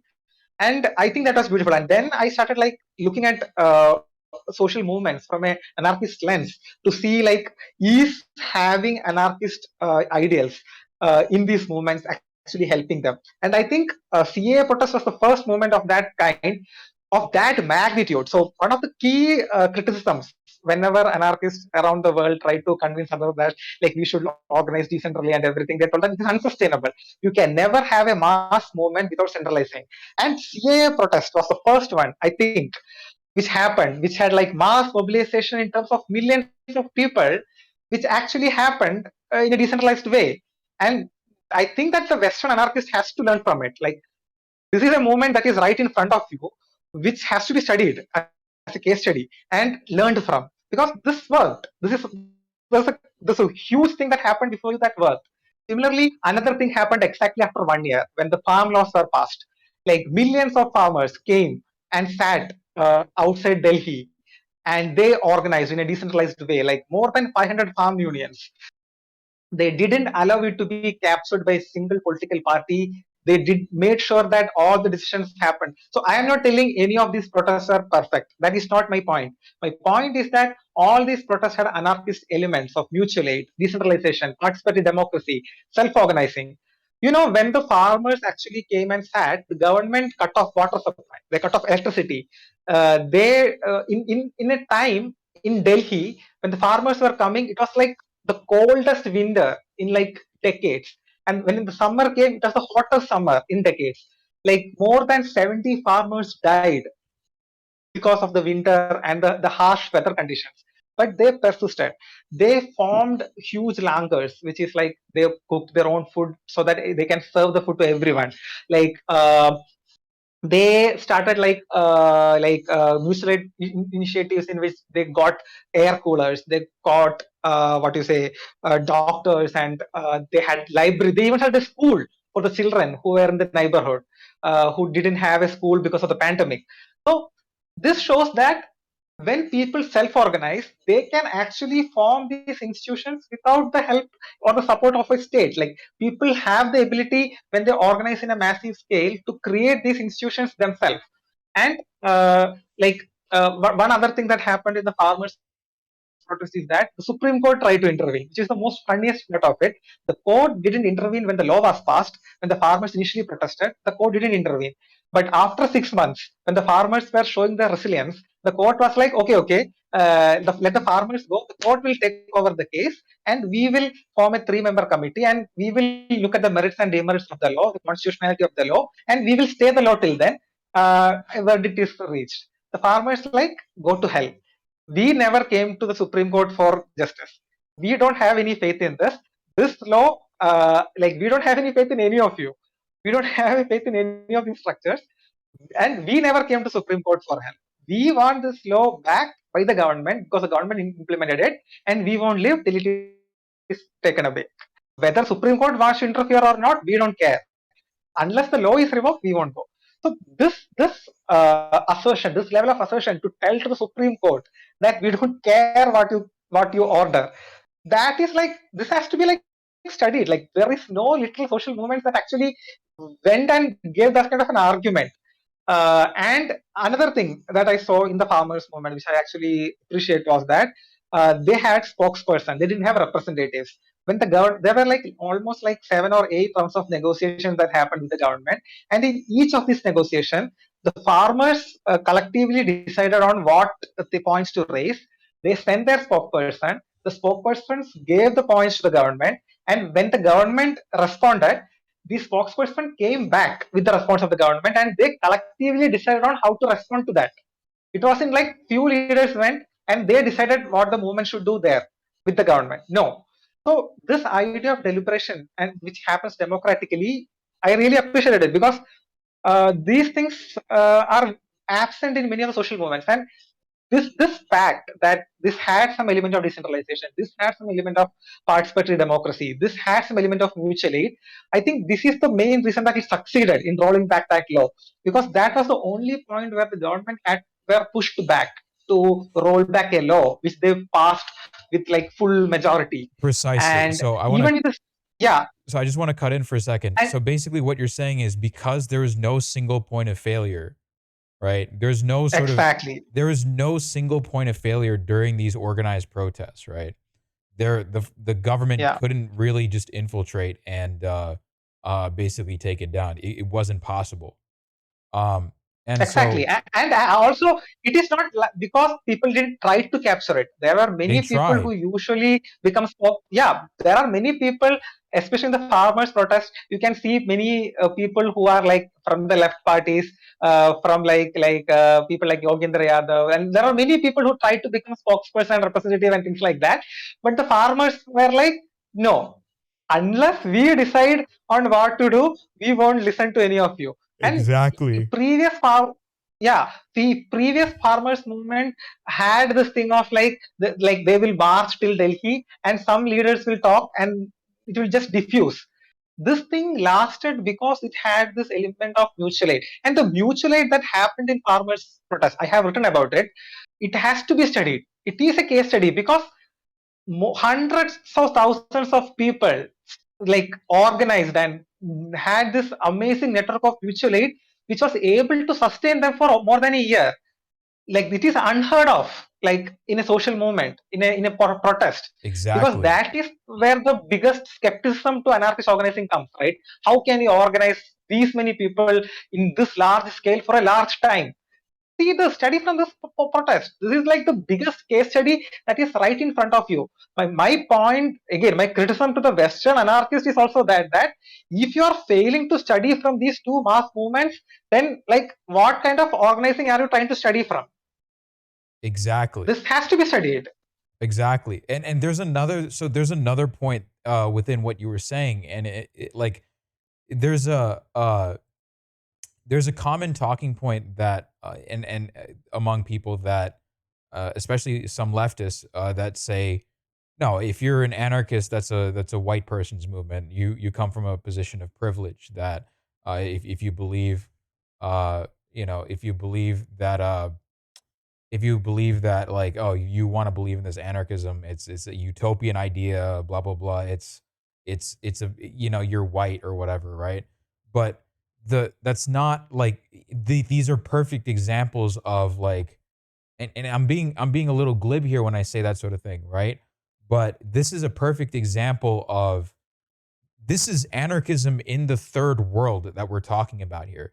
This is a perfect example of anarchist principles being applied in what you would, I mean, in both the sort of Cold War polar sense. India was a third world country as well because it wasn't necessarily aligned with any country, but in a third world sense of uh, like our modern colloquial sense. This is anarchism in the third world.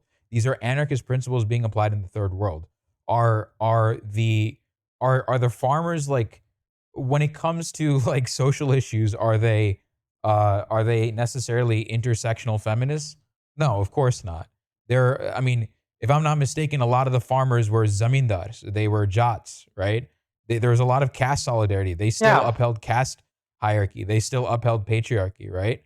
But they still do that in their Yeah. daily So lives. so So this is not to even say in this, even in this, even in this, even in even in this, the farmers' protest has like, compared to the other social protests, like let us say, which has like very deeply entrenched caste and patriarchy, the farmers' protest actually gave a beacon of hope that it had a huge participation of women. Like there were women riding tractors from Punjab, women farmers who came and sat in the protesters, and there were also like Dalit like Mazdoor Sangadan, which are like landless Dalit laborers who actually joined the farmers in this protest. Like I don't know whether you have heard of Nodeep Kaur. She was a Dalit activist who joined the farmers protest because there was some sense of solidarity, even though like majority of the farmers were casteist and patriarchal. The farmers protest opened a space where the women and the Dalits could raise their positions. I mean, that's why I said it was not perfect. It was not perfect, but I am looking at it from a different sense that nobody taught these people anarchism. Nobody taught them mutual aid.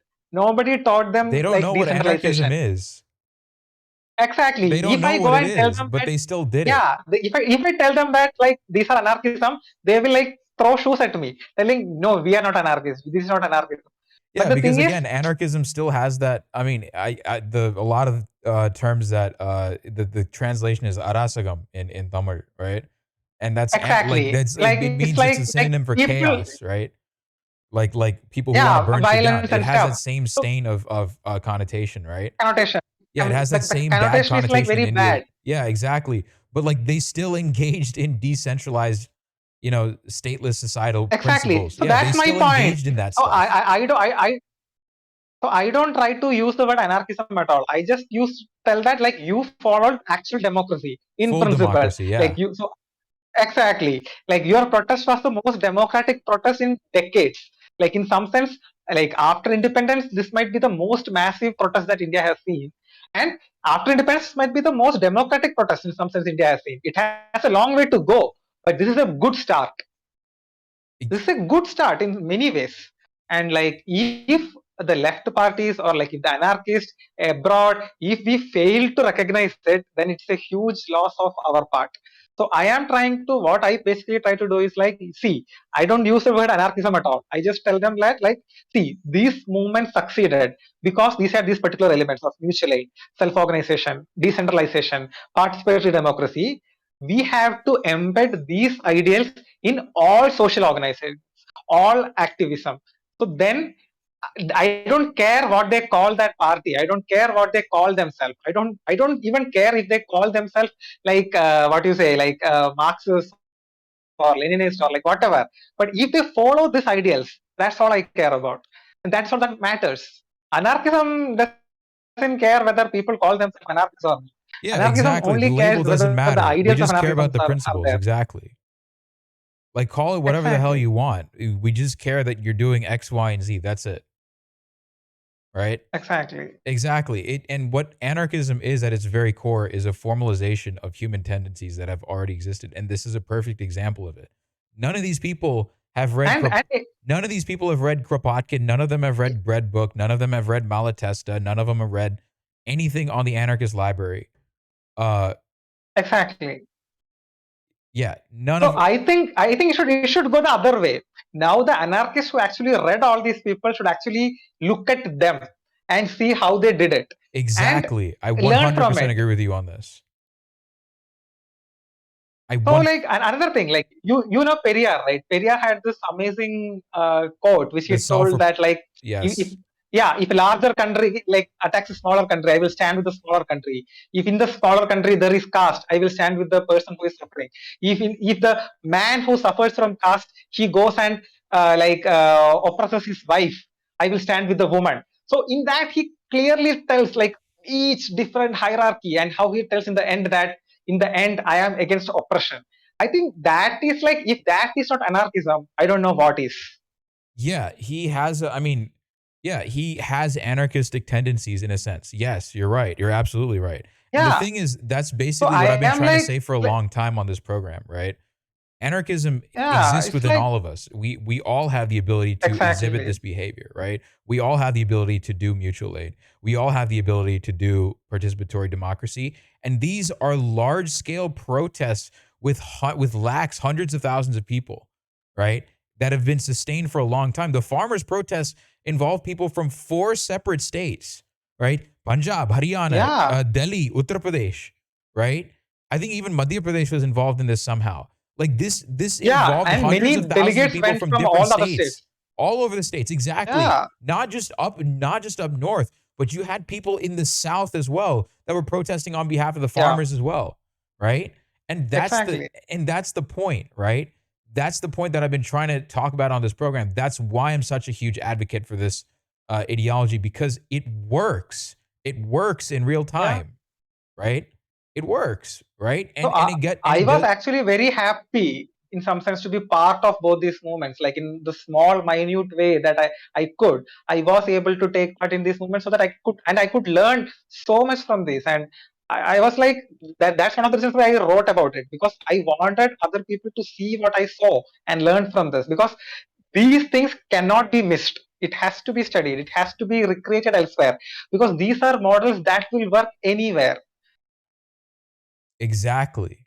Exactly. And we're not expecting people to read like we're not expecting people to read like intersectional theory. We're not expecting people to read theory Exactly. because we can't expect people to like they have fucking jobs to do. Like these guys are Exactly. farmers. Like what do you like you expect them to sit down and read all day? No. Right? And another thing No. that it kind of goes back to the failure of the communist parties a lot of the way that they were able to maintain this sort of caste system in those parties is because they gate kept theory. Like, Exactly. yeah, they gate kept theory, right? And So they are like every communist party. If you go to the leadership, there will be this upper caste intelligentsia who will be like 24/7 reading all these books, and they will be like dismissing everyone who works on the ground, telling that okay, you don't know the actual practice and like actual theory and stuff. We are the you haven't intellectuals. read this. You We will haven't read decide. this Yeah. passage from the. You haven't read this passage from this author, or you haven't read this thing by. Yeah. Yeah, it's like You don't understand Marx. You don't you understand don't understand Engels. You Marx. You don't don't understand understand. Engels. You Yeah. don't understand Lenin. Like it's ironically they're using this as a way of basically uh Gatekeeping. gatekeeping. Yeah, they're ironically doing anti-worker praxis. They're not doing like So in some sense, they are doing exactly what caste system has been doing. Like the Brahmins will have monopoly over the knowledge, and the lower caste will be like working like slaves. This is exactly. basically That's casteism. actually So it's basically, hilarious that that you is mentioned that. what they are Yeah. doing. Go ahead. So basically, they are recreating the caste hierarchy within the communist parties. So unless we attack the idea of leadership, there is no hope for a socially progressive movement in India from the left parties. I The caste has 100% agree with to that. be attacked, and for that leadership has to be attacked. Like the idea of leadership has to go away. It has to be democratic. There is no shortcut to it. No matter how much time it takes, how much effort it takes, other than making something democratic, there is no shortcut to like what these people say. There will be a vanguard party which will decide everything. Then we will reach communism. It won't. In India, the vanguard party will become the epitome of caste. Exactly. There is no hope for anything else. Exactly. And like you said, there are no shortcuts to this. This is going to take a long time to attack the very idea of caste and hierarchy as a whole. And it's not just, and you talk about this a little bit in your passages, I think, but not like you also talk about the need to democratize everything, and that includes interpersonal relationships as well. Yeah, I want you to go into that a little bit. exactly.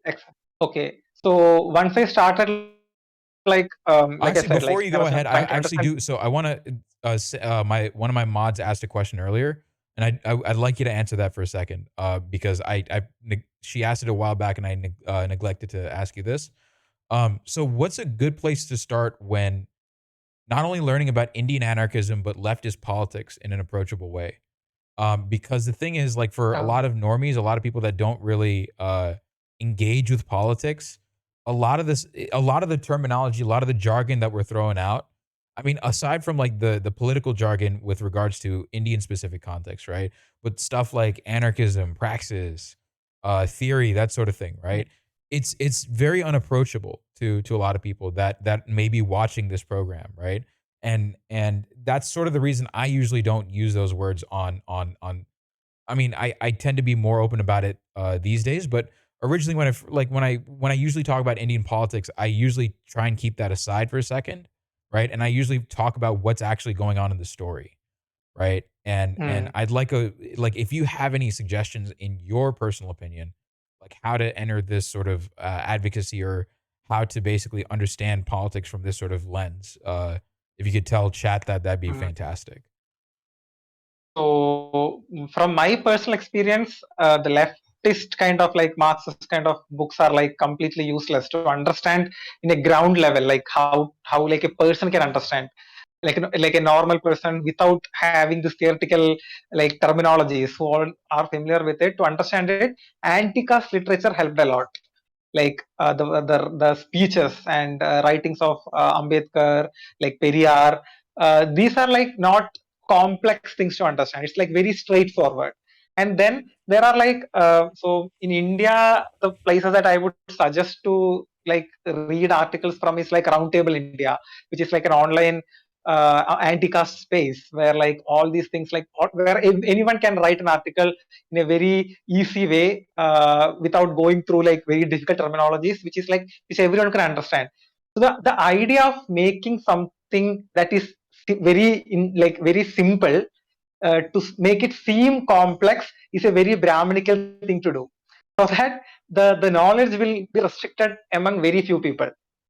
So if you are really a democratic person, the way you write is to communicate to the masses. And so there are these are like Roundtable India. There is something called Velivada, and like spaces where people write in a very like very simple way that like it's very deep and insightful yet very comprehensive, like comprehensible to everyone. So these will be the places that I would suggest. But other than that, I don't think people need to actually understand core theory and stuff to understand oppression. You just talk to people who are actually facing oppression directly, which is the easiest thing. There is no person who can like articulate it better than the people who are actually suffering from the hierarchies. That's what I personally believe. No To- man, there is no theory in the world you can find who can articulate something better than the people who are actually suffering from it. Agreed. 1000% agreed with that. So getting back to the question that I wanted to that I wanted to ask earlier. So you talk about applying anarchism in interpersonal relationships. Could you go into that a little bit and just talk about that? Yeah, Because yeah, yeah, go ahead. yeah. So the thing that okay, so I was questioning part how to attack patriarchy, how to attack caste, how to attack capitalism, how to attack like this language, this race. All these issues are there. and how to attack all these things. So in the Indian context, Indian society is designed to be hierarchical. The moment you are born, doesn't matter which caste you are born, even the family setup is very patriarchal. Even in the patriarchy, there is hierarchy. Like it will be the eldest male member who will command the authority, and everyone has to follow it blindly. When you go to school, the teacher will have like utmost control over your life. The parents are like, they will openly tell the teacher like, you can hit my child, you can beat him, you can kill him if you want, because for them the entire idea of India, if you look at it in a simple way, in a one line way, it is respect authority at any cost. This is India in a simple one line. And in a society in which everything is designed to protect authority and obey authority blindly, you have to attack it from the very personal length. So that is when I started like democracy as a cultural thing has to be ingrained. You cannot consider that like everyone has this notion that democracy means I go to election once in 5 years, I vote for a party and I come back.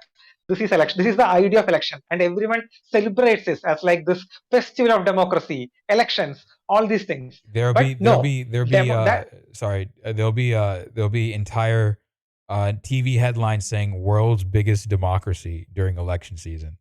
World's yeah, biggest democracy. World's biggest yeah, democracy. 1 billion people voting. Democracy. yeah. But sorry, continue. This I is just like, wanted to. yeah. So Ambedkar, so he famously had told this when he was presenting the constitution to India, that what we are trying to establish through this process of election is just a facade of political democracy. It's not even political democracy. It's just a facade of it. But it is actually entrenched on a society which is deeply undemocratic. There is no social democracy, like there's a huge hierarchy of caste. There is no economic democracy. Because there is huge inequality and capitalism. So how can you even like conceive an idea of democracy in such an undemocratic country and an undemocratic society? So what I try to bring in, like in my articles, is that no, I try to so, and in India, these leaders and these politicians, they tell that the problem with India is that India has too much democracy. So the chief advisor of the Niti Aayog, which is like the Planning Commission of India, told that India has a problem of too much democracy. So I am like, this is an outrageous statement to make in a country that doesn't have an epitome of democracy in its society. And so because people try to portray all the problems, because everyone thinks that India is a democracy, and everyone thinks it is made to believe that every problem of India is because India is a democracy. If India was a dictatorship, things would be better. So that is why there is this even in this Hindutva ideology, there is this what you say, a push for centralization to bring everything under one supreme leader, so that everything will move like like gear wheels and like mechanism, like it will be very efficient, which is bullshit. So what I try to first break this thing is like I try to break the idea that India is not democracy. That's the first thing.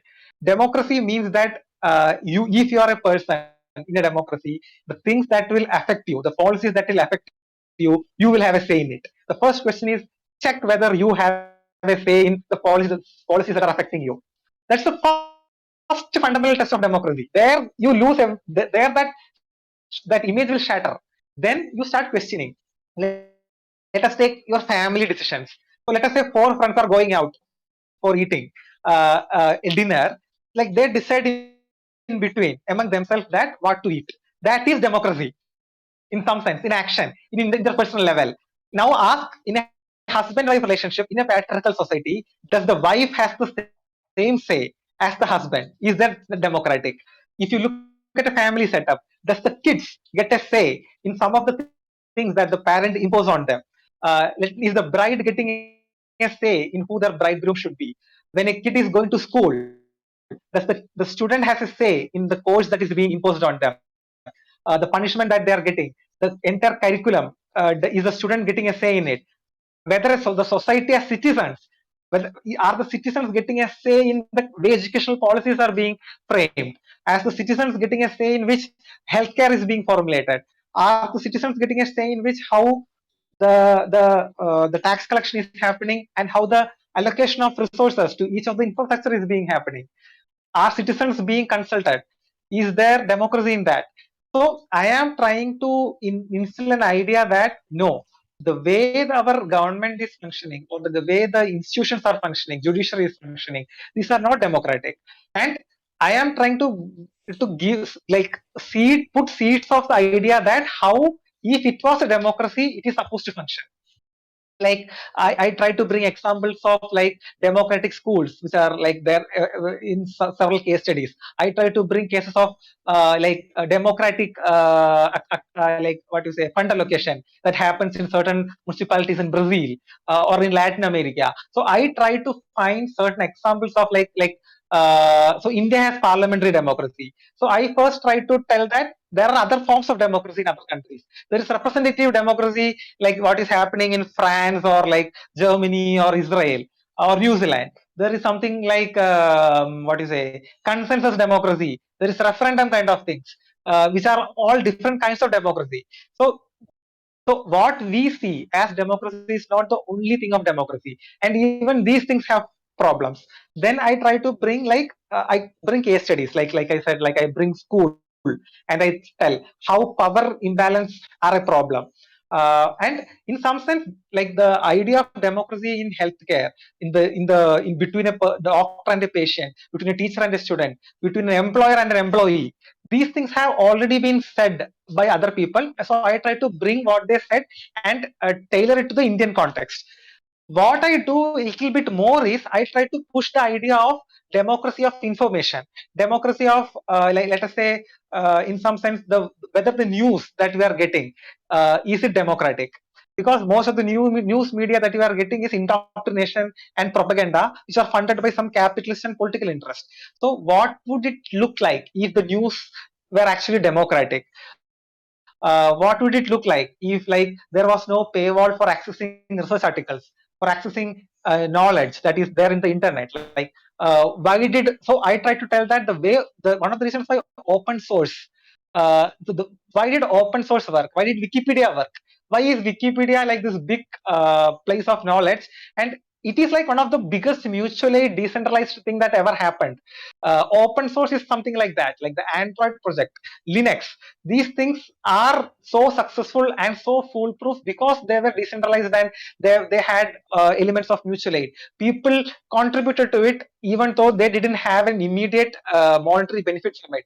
This is what people do. People want to be part of democratic settings, and I try to like correlate all these things with the idea of democracy in some sense, so that people get a sense of what it truly means to be in a democratic society, in a democratic relationship, in a democratic family, in a democratic school, in a democratic judiciary, in a democratic hospital, in a democratic what do you say society in essence.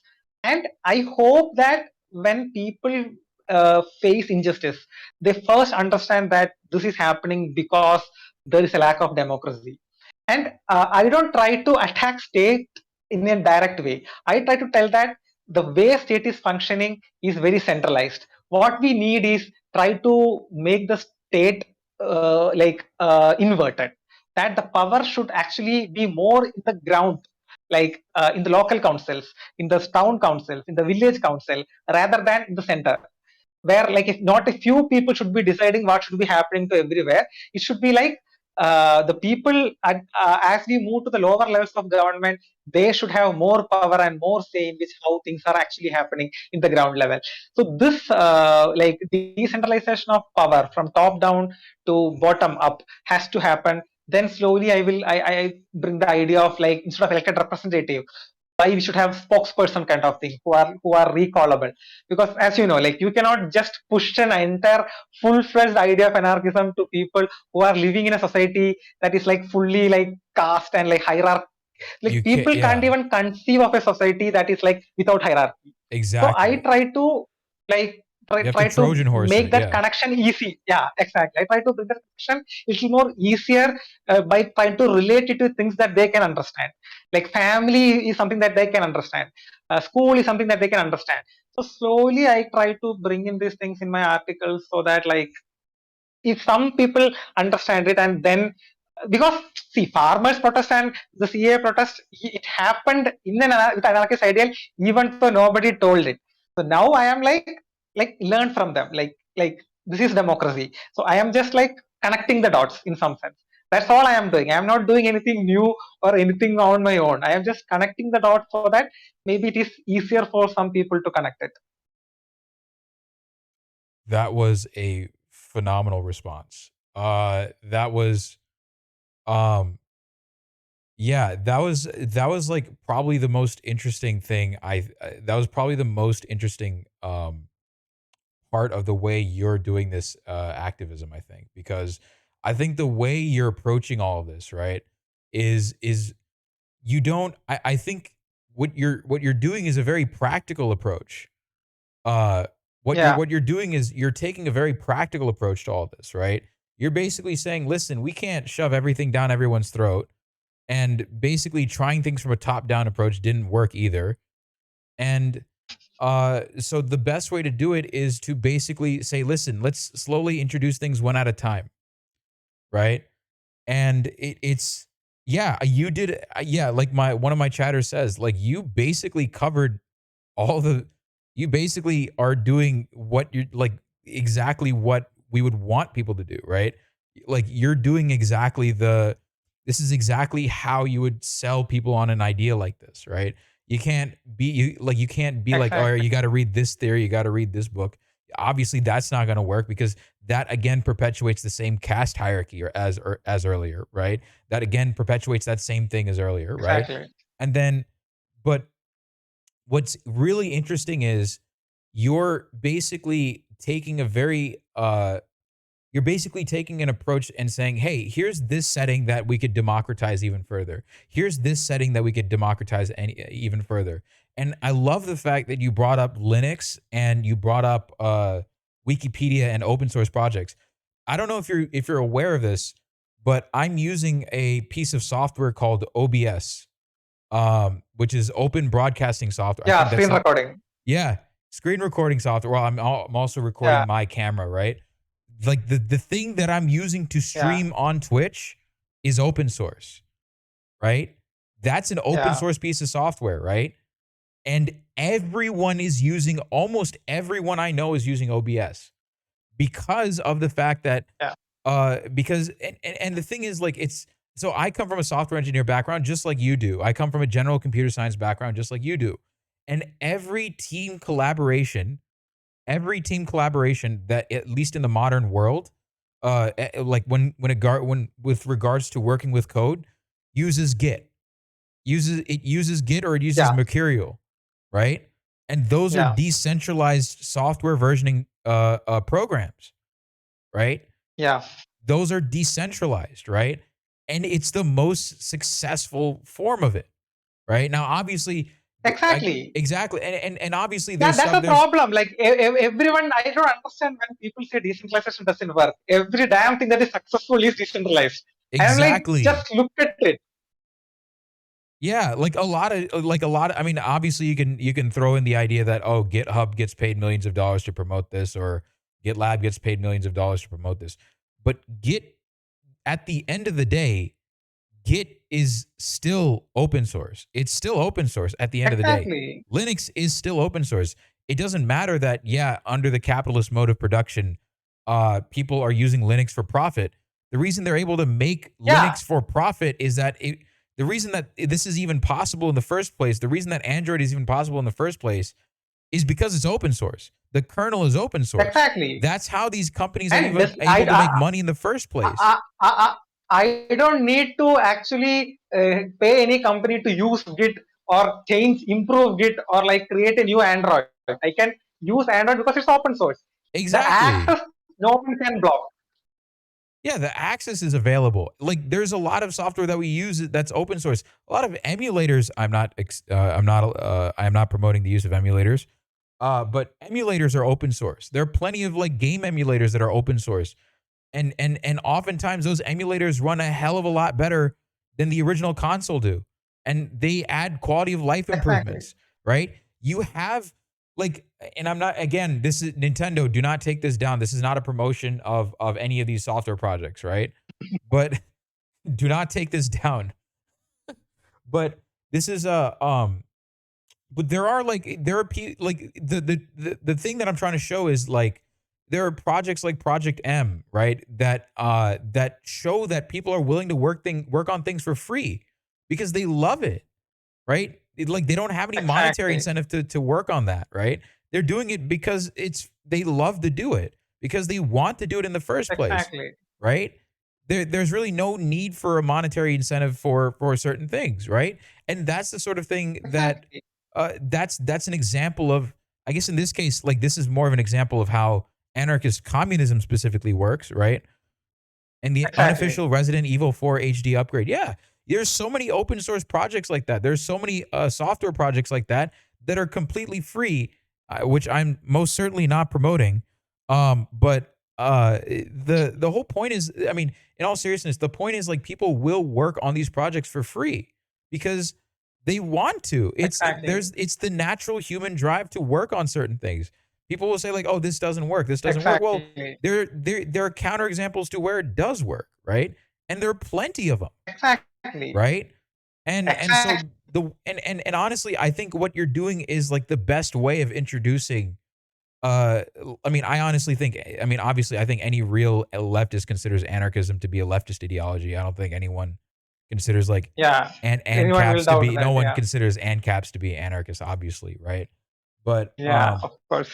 of course, right? Like that I need I like that's but like the point is like people work on decentralized things for free. What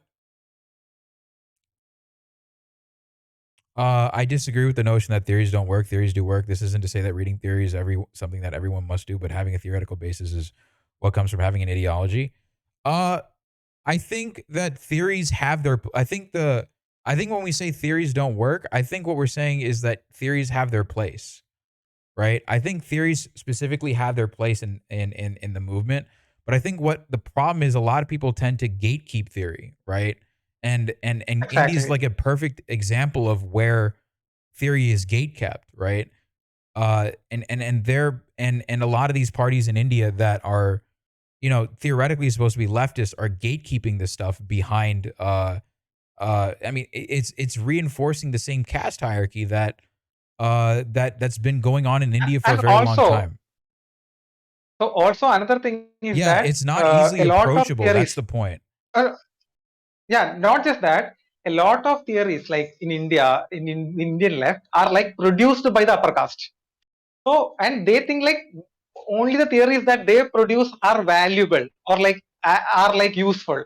What about the so let us say a farmer who is like suffering from capitalism, he has his own articulation about how the society is functioning and everything. Why is his conception of or his theory on how oppression is happening any lower compared to these I don't know, like this Yale educated communists of India in the intelligentsia? Like why should like the theory of farmer or like the peasant or like the worker who is like was suffering and like who is actually facing the full like what you say, the impact of the oppression, how, why is his articulation any less for people compared to the those people who are like sitting and writing reading books and writing theories on their own?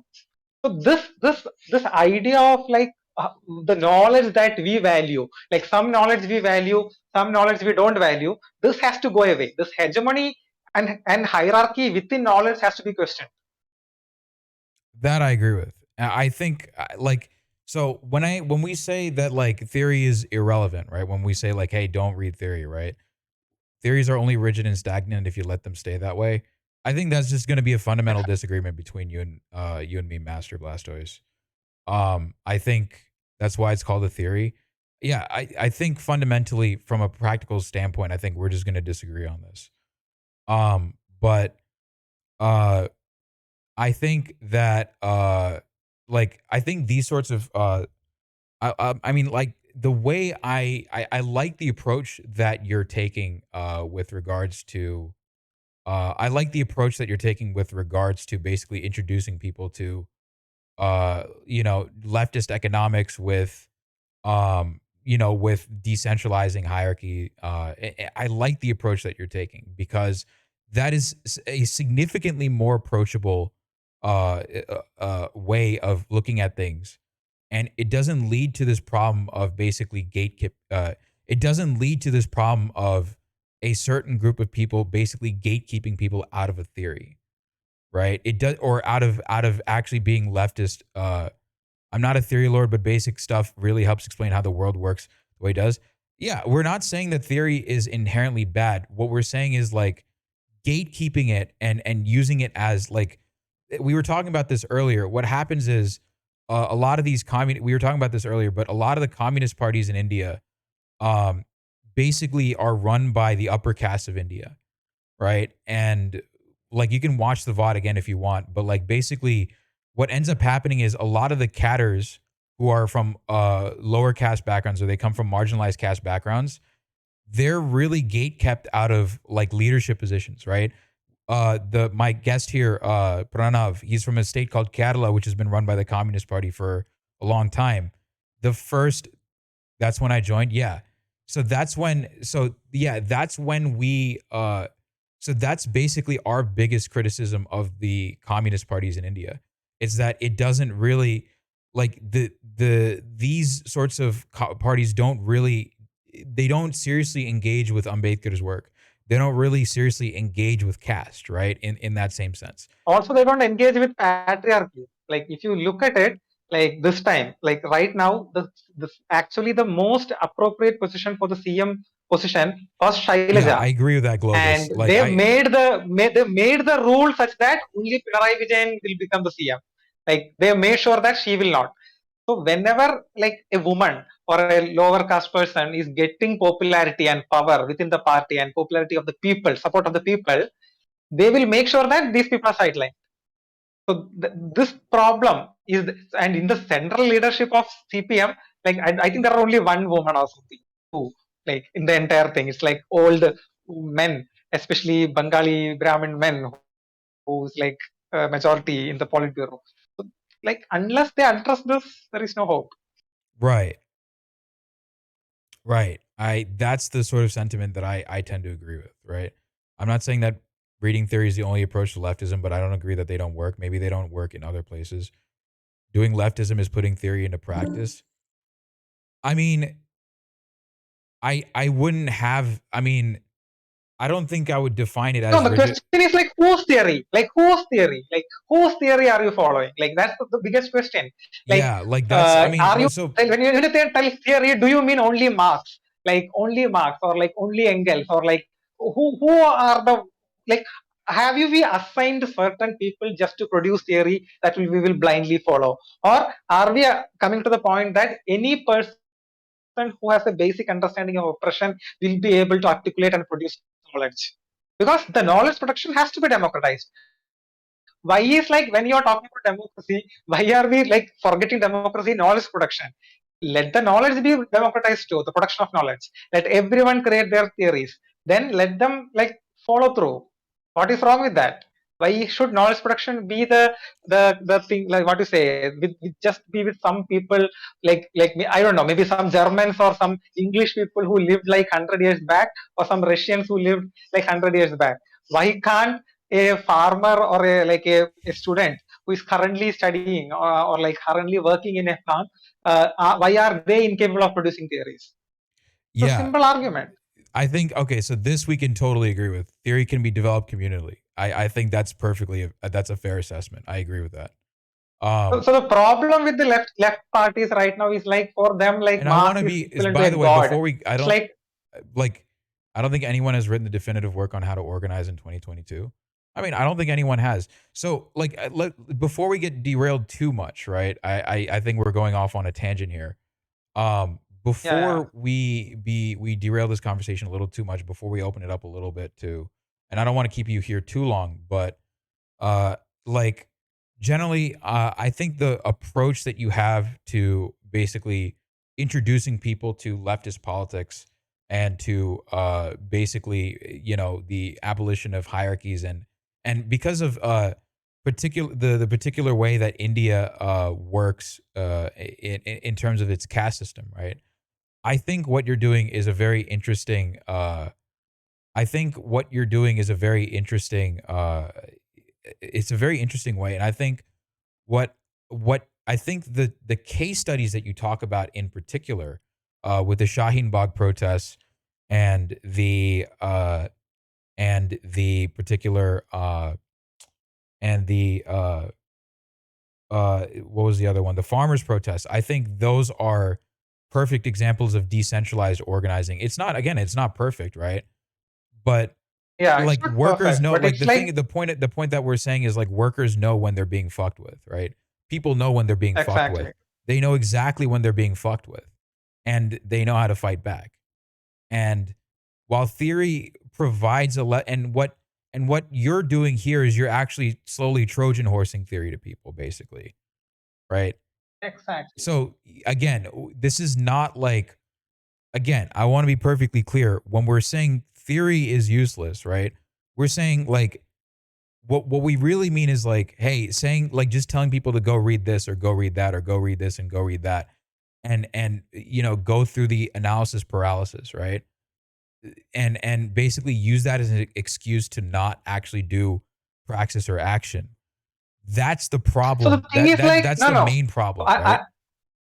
another thing is like the activist or someone who actually reads theory should first understand that people are not stupid.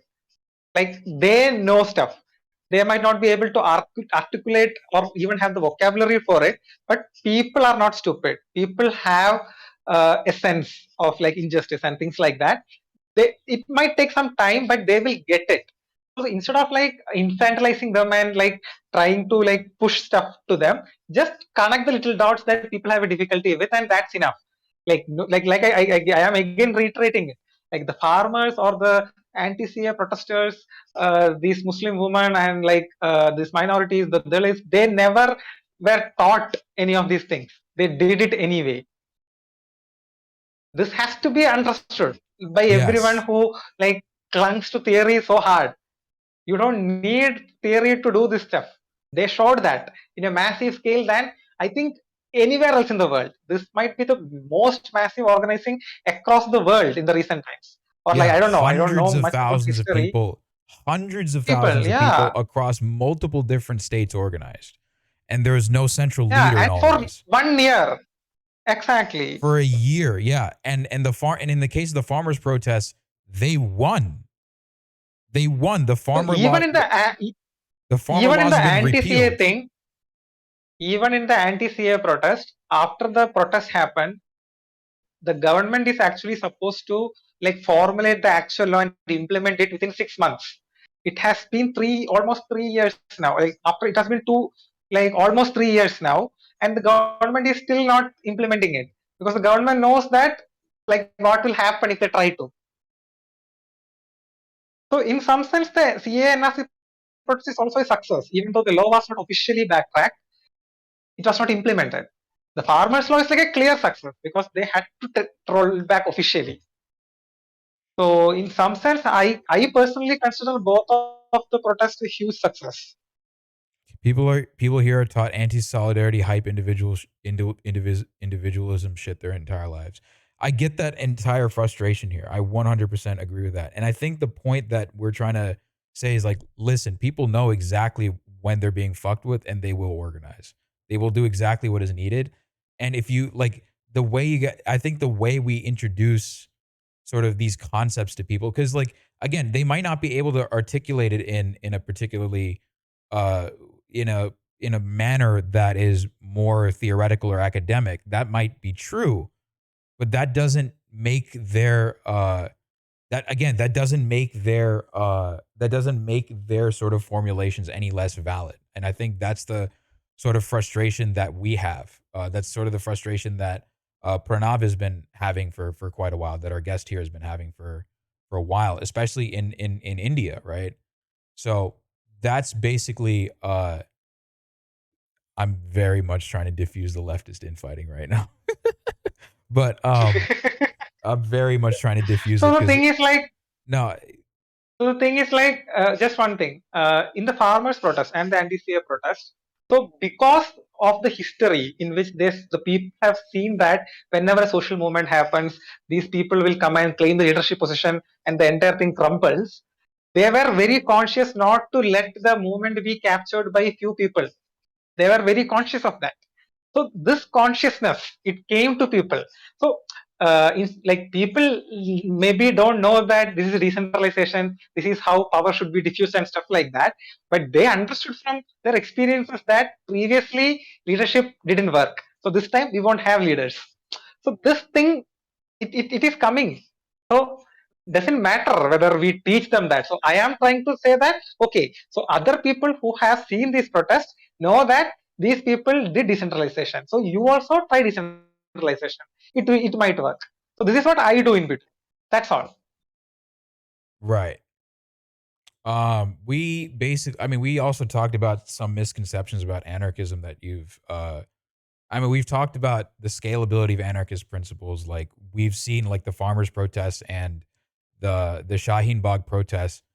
They were sustained for a very long time on purely decentralized principles on mutual aid and, building dual power and, having decentralized, participatory democracy.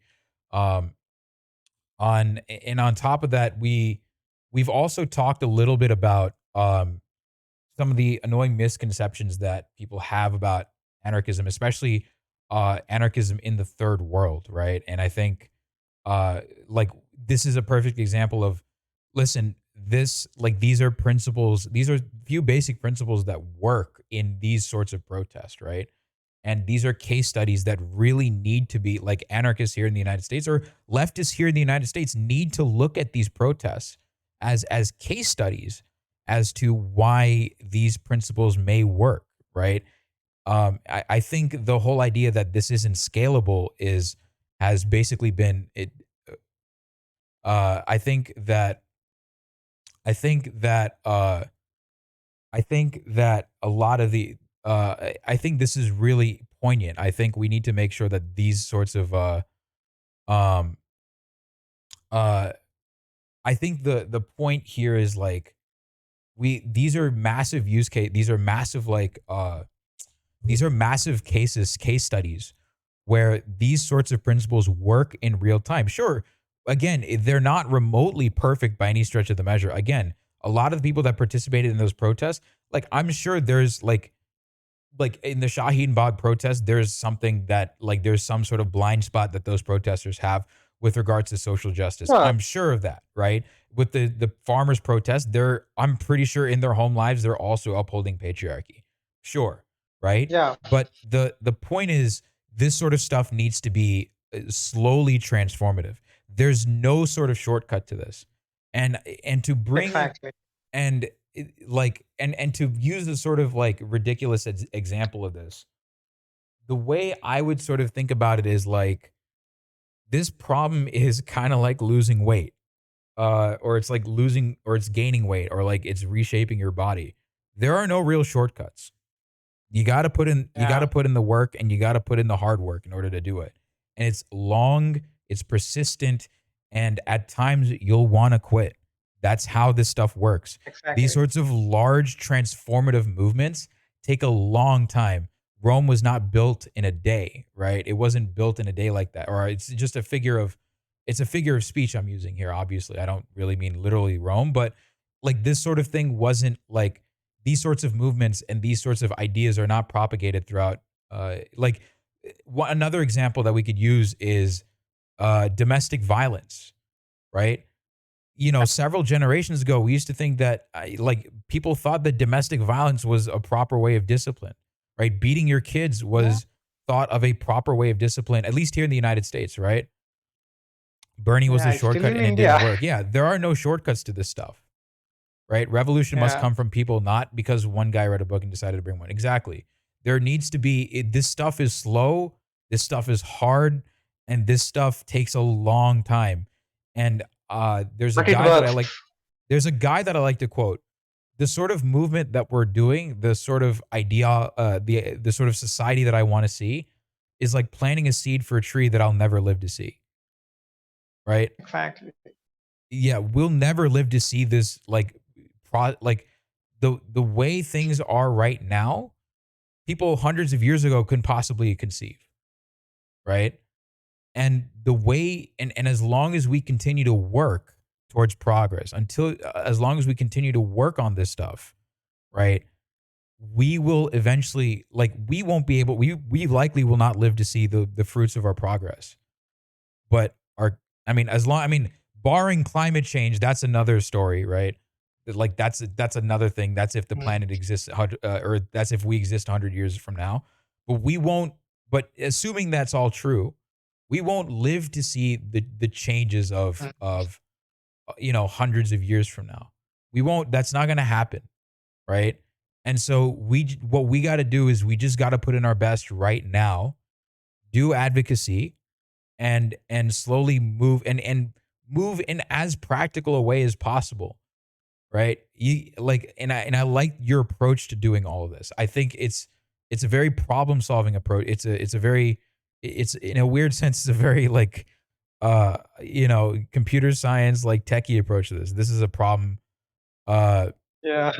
yeah, it's a very like you see a problem and this is the algorithm to fix it. It might take a long time, right? But this is the way uh this is the way that we have to do things. It's things aren't done in a day. These things are not done in a week. These things are not done in a year. It's constant like even and it also like by the way, like let's bring it to America for a second. Um that's that's an oversimplification. Sorry, I'm not. I was thinking of something else. Um, what was I trying to say?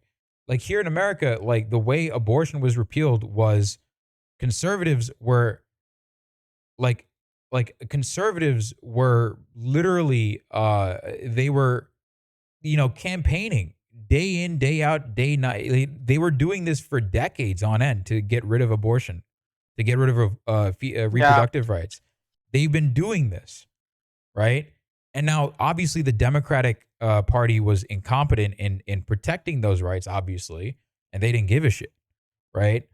But like the psychos on the Republican Party, the psychos in the conservative ranks, they've been doing this for decades now, right? And so we gotta keep we gotta keep advocating for this for leftist principles for obviously in our case anarchist principles, but we have to do it in as practical a way as possible, I think.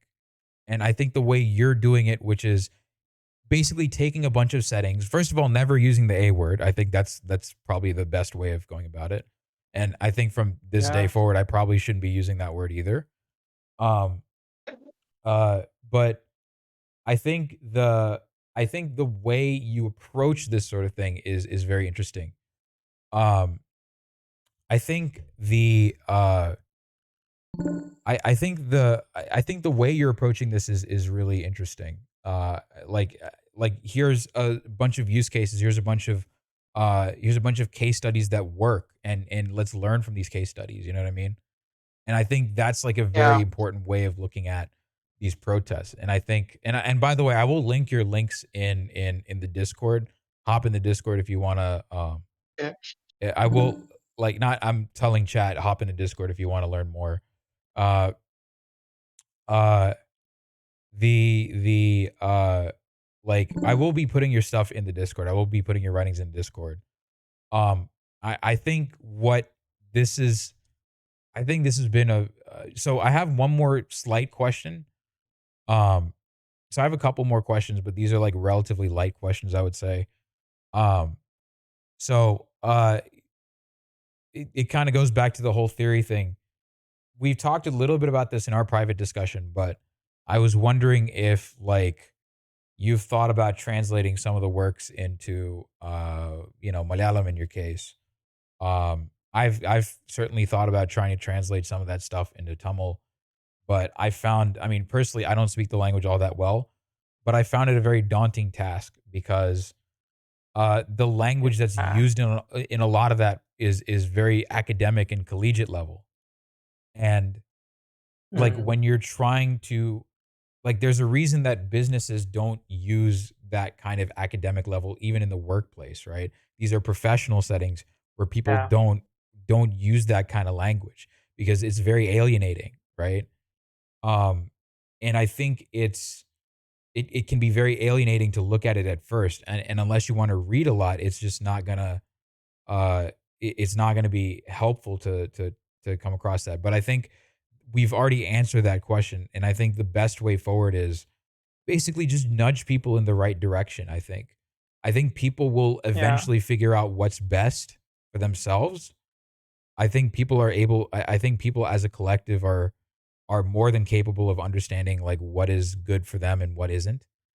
Um yeah. and I That's think what you're fighting for, right? Democracy is basically that yeah, people will decide what is everyone good is for them. yeah, everyone is capable of participating in democracy because that's what we're all striving for. We're striving for a full-fledged democracy. That's all we want. We want a society where people all have a say in everything that they do, right? We want to live in a society where you know, people are obviously not discriminated based on their caste, their race. They're not there's no systemic barriers to anything. We want to live in a society where um, people have a say in every aspect of their work that they do. You know, we want people to take ownership of their work, right? We want people to actually have a say in the work that they do, rather than having top down orders come from their bosses, right? We want people to actually own the means of production. We want people to actually own the stuff that they do in their lives, right? We want hierarchies to be decentralized, right? Or we want them to be flattened so that even interpersonal relationships are more democratic than they are normally, right? And I think Yeah. that's a long-term goal for sure. Um what's some good videos about the protest? Do you have any? What? Do you have any videos about the farmer protest that you can link me? I'll link them later. Yeah, I think yeah, it will be there on YouTube. Like it was a very it was all over news for almost a year. The YouTube will be filled with farmers' protests. Yeah, I can share some links. Yeah. That'd be great. That'd be fantastic. I'm thinking stuff to play on our streams. Okay, cool. Um, and like this is like just for food for thought. Uh, like I think you don't. I don't think like from what we've talked about. I don't think we've really talked too much about the actual economics of it all, right? Like, would you agree with like social anarchism versus mutualist market anarchism Yeah, and that sort of thing? I don't think that's a. I mean, no, no, I no, think that's way too theoretical a question. I think um, exactly. that's way too theoretical a question. I think, and Yeah, I think the more pertinent question is how do we attack hierarchy in Indian society? How do we attack the caste system? How do we attack patriarchy? exactly. How do we attack patriarchy, caste? We talk about language imposition, language superiority, that stuff, which is also a part of this, right? Um, we talk about you know, like the tribal rights. How do we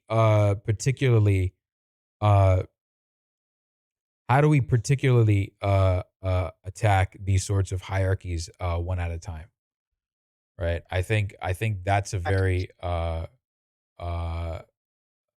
I think that's a more pertinent question, but I just thought about asking because like just curious. And then I think overall, there's one other topic I did want to get to. I don't want to keep you too long.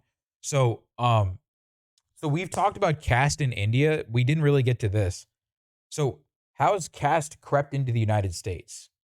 And if you could get Okay, into a that little is bit very and yeah, if you could talk about sort of like your connection with Equality Labs, Tenmoriaka, like that, like Tenmori Soundarajan, yeah. that would be great.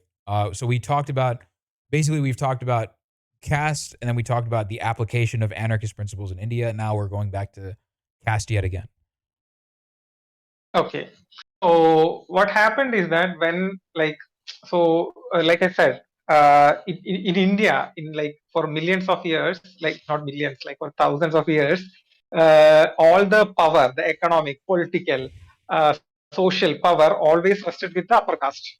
So now, after the Britishers came, like many of the like the upper caste, they started moving to other countries for like better life, better job opportunities, money, like different reasons. But they started migrating. So what happened is like, especially the US, like most of the Indians who migrated to the US or to the Western Europe for better opportunities, they were the ones who already had like a lot of like social and political and economic capital. So basically, all the people who migrated to US and Europe were upper caste.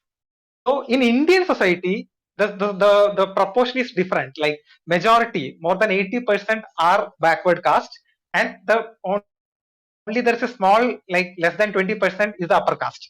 But when you look at the migrant Indians in US and in Europe, majority of them are upper caste because of this. There is only a very small section who are actually lower caste. So in US, most of the people, the US Indian Americans will hail from upper caste, and they bring with them their caste. Like they will only marry among the higher caste among themselves. They will not. They will start discriminating the Dalits and the backward caste who migrate to US. So now I will come to IIT. Why IITs became important? Because like I said, IITs historically, ever since its inception, has been hegemonized or monopolized by upper caste. Like they never allowed lower caste to be part of students or faculty. So after the reservation became implemented, like it was forcibly implemented, not in faculty but in students. So if few students actually started like studying in IITs, and since they're like IITs has this culture that most of the IIT graduates will move to Silicon Valley or like different high positions in US.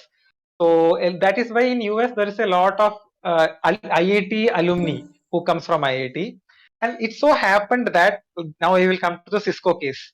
In California, in Cisco, there were like alumni of IIT Bombay, who I am now currently I am currently studying in IIT Bombay. So there were like two students, two alumni of IIT Bombay who was working in Cisco. One was upper caste, one was lower caste. So this upper caste person knew that this other guy is lower caste because he was availing reservation when they studied in IIT. So the upper caste person outed him. Like he informed the other upper caste Indians in Cisco that this guy is Dalit. We shouldn't promote him. He studied through reservation, so he's not good enough. So from that point on, the Dalit person started like he was like not given good projects. He was kept away from what you say appraisals and promotions and stuff. So he complained to the company in Cisco in California. When he complained, then the company told that there is no anti-caste discrimination like caste discrimination policy for Cisco because it is an unheard thing in US. US has race discrimination, color discrimination, and stuff like that. There is no caste. Like gender discrimination is also there. No, caste is not there. So then he filed to like he went to Supreme Court of California telling that this is a clear case of discrimination. So the I think the law has to be amended that to include caste also in one of the discrimination criteria. So that is when Equality Labs, which is a like basically Ambedkarite organization in US, which tries to like bring out the issue of caste in the US education institutions and US tech industry, where Indians are actually prominent. Because if you look at all the even in the US education institutions and tech industry, all the decision making, all the power positions are taken over by upper caste. For example, if you look at Google, Sundar Pichai is a Brahmin. Yep.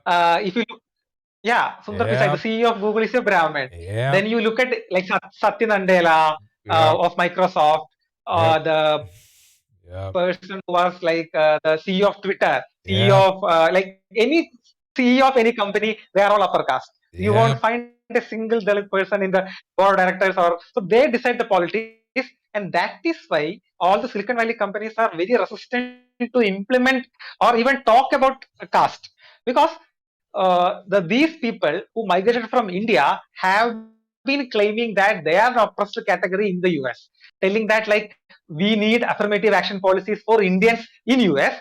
At the same time, they have been opposing affirmative action policies in India, where they have been monopolizing that space for generations. So they are playing this dual game where they have been claiming the minority status in US and claiming for like affirmative action, like demanding affirmative action in US, at the same time oppressing the majority in India and denying their affirmative action. So Right. So they didn't want the news to come out that they themselves were oppressors to majority of Indians. And their claim for affirmative action is actually a very contradictory claim in some sense. So that is why they were trying to hide this issue from US for a long time. And Equality Labs is someone, an organization that is coming to bring it into the forefront in US universities. They are trying to pass the laws like include caste discrimination in the US universities and companies. So because for the Cisco case, both of these people were from IIT Bombay. So Tenmori had contacted us, like in some sense, she contacted me to understand how caste functions in IIT Bombay. Like, what is the demography of IIT Bombay? Like, how does caste discrimination happen with students and things like that? So that is how we interacted in this particular case. right. So then so what is your so I mean is that what is the what kind of stuff do you do with Equality Labs generally? Oh, generally, like we are not like working together in any sense, but this is one point where because they work mostly in US and we work mostly in India, so like our area of like our working is very different. We basically try to broadcast what they do in India, and we try to like broadcast what we happen. Like we work more as a bridge, connecting people who are otherwise disconnected in some sense. And the work that we basically do like is kind of like similar to what Equality Lab does in US. Like we try to make sure there are anti-discrimination policies in Indian universities. Like even though caste discrimination is so rampant, the Indian Institutes of Technology, the IITs, they don't have a proper grievance redressal mechanism for caste discrimination. So we try to sensitize the campus on caste issues. We try to like create institutional mechanisms which will help in case of caste discrimination. We try to create what you say more sensitization courses on caste for all students. So even in Indian universities, in a society that is entrenched in caste, the universities are a space where caste is not talked at all. So we are trying to like change that in some sense. So to answer your question, Master Blastoise, so we talked about this earlier, but basically what the caste system in India is.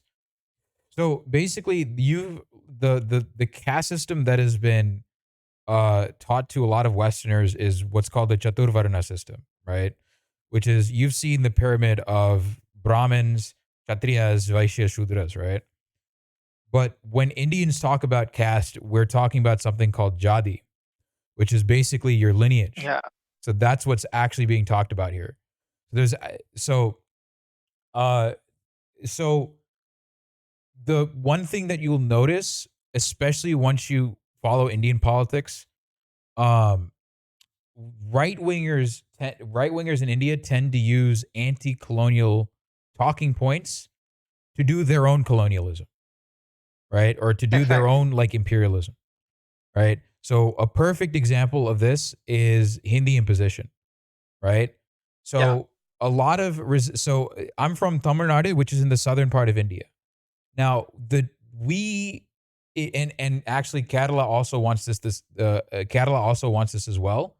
We want English Mm. to be the link language of India, right? Because Yeah. there's really no one, there's really no meaningful group of people who, or there's not enough people who have English as a mother tongue for there to be a tangible privilege there to be introducing a hierarchy in that sense, right?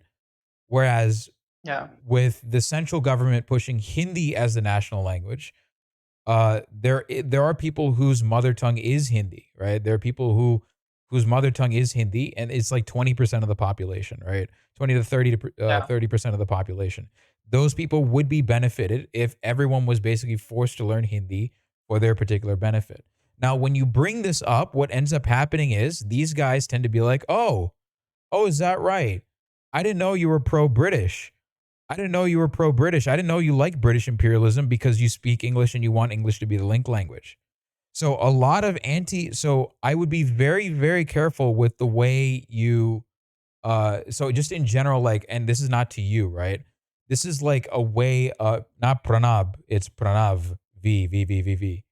Uh, but, uh, the, the way I would be super careful about like just understanding the way British screwed India over, like they fucked over India, right?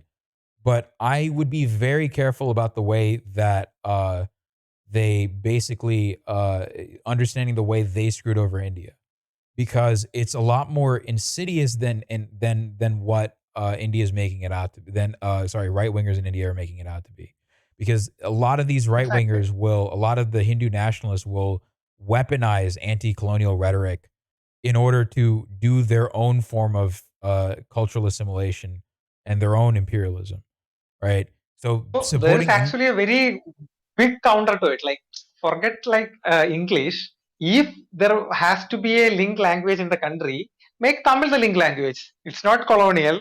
It is like much older than Hindi. They won't agree to that. That's the whole point. That's the hypocrisy. It has nothing to do with English or colonialism or anything. no, I They mean, just but then want to their counter to impose. that would be Yeah, their counter to that would be, well, no one speaks Tamil, and it's like, well, it's the fifth most spoken there is language like, in India, yeah. yeah. Then make Bengali or Make Telugu, which is Bengali. like much Bengali makes bigger. sense. Yeah, Bengali, Marathi, like, well, Ambedkar's language, Marathi, like make Yeah, Marathi. Marathi. Yeah, make Marathi Make the official, but Marathi they the won't agree to that because language. again, it's not about the They won't. number of speakers. It's not about that stuff, right?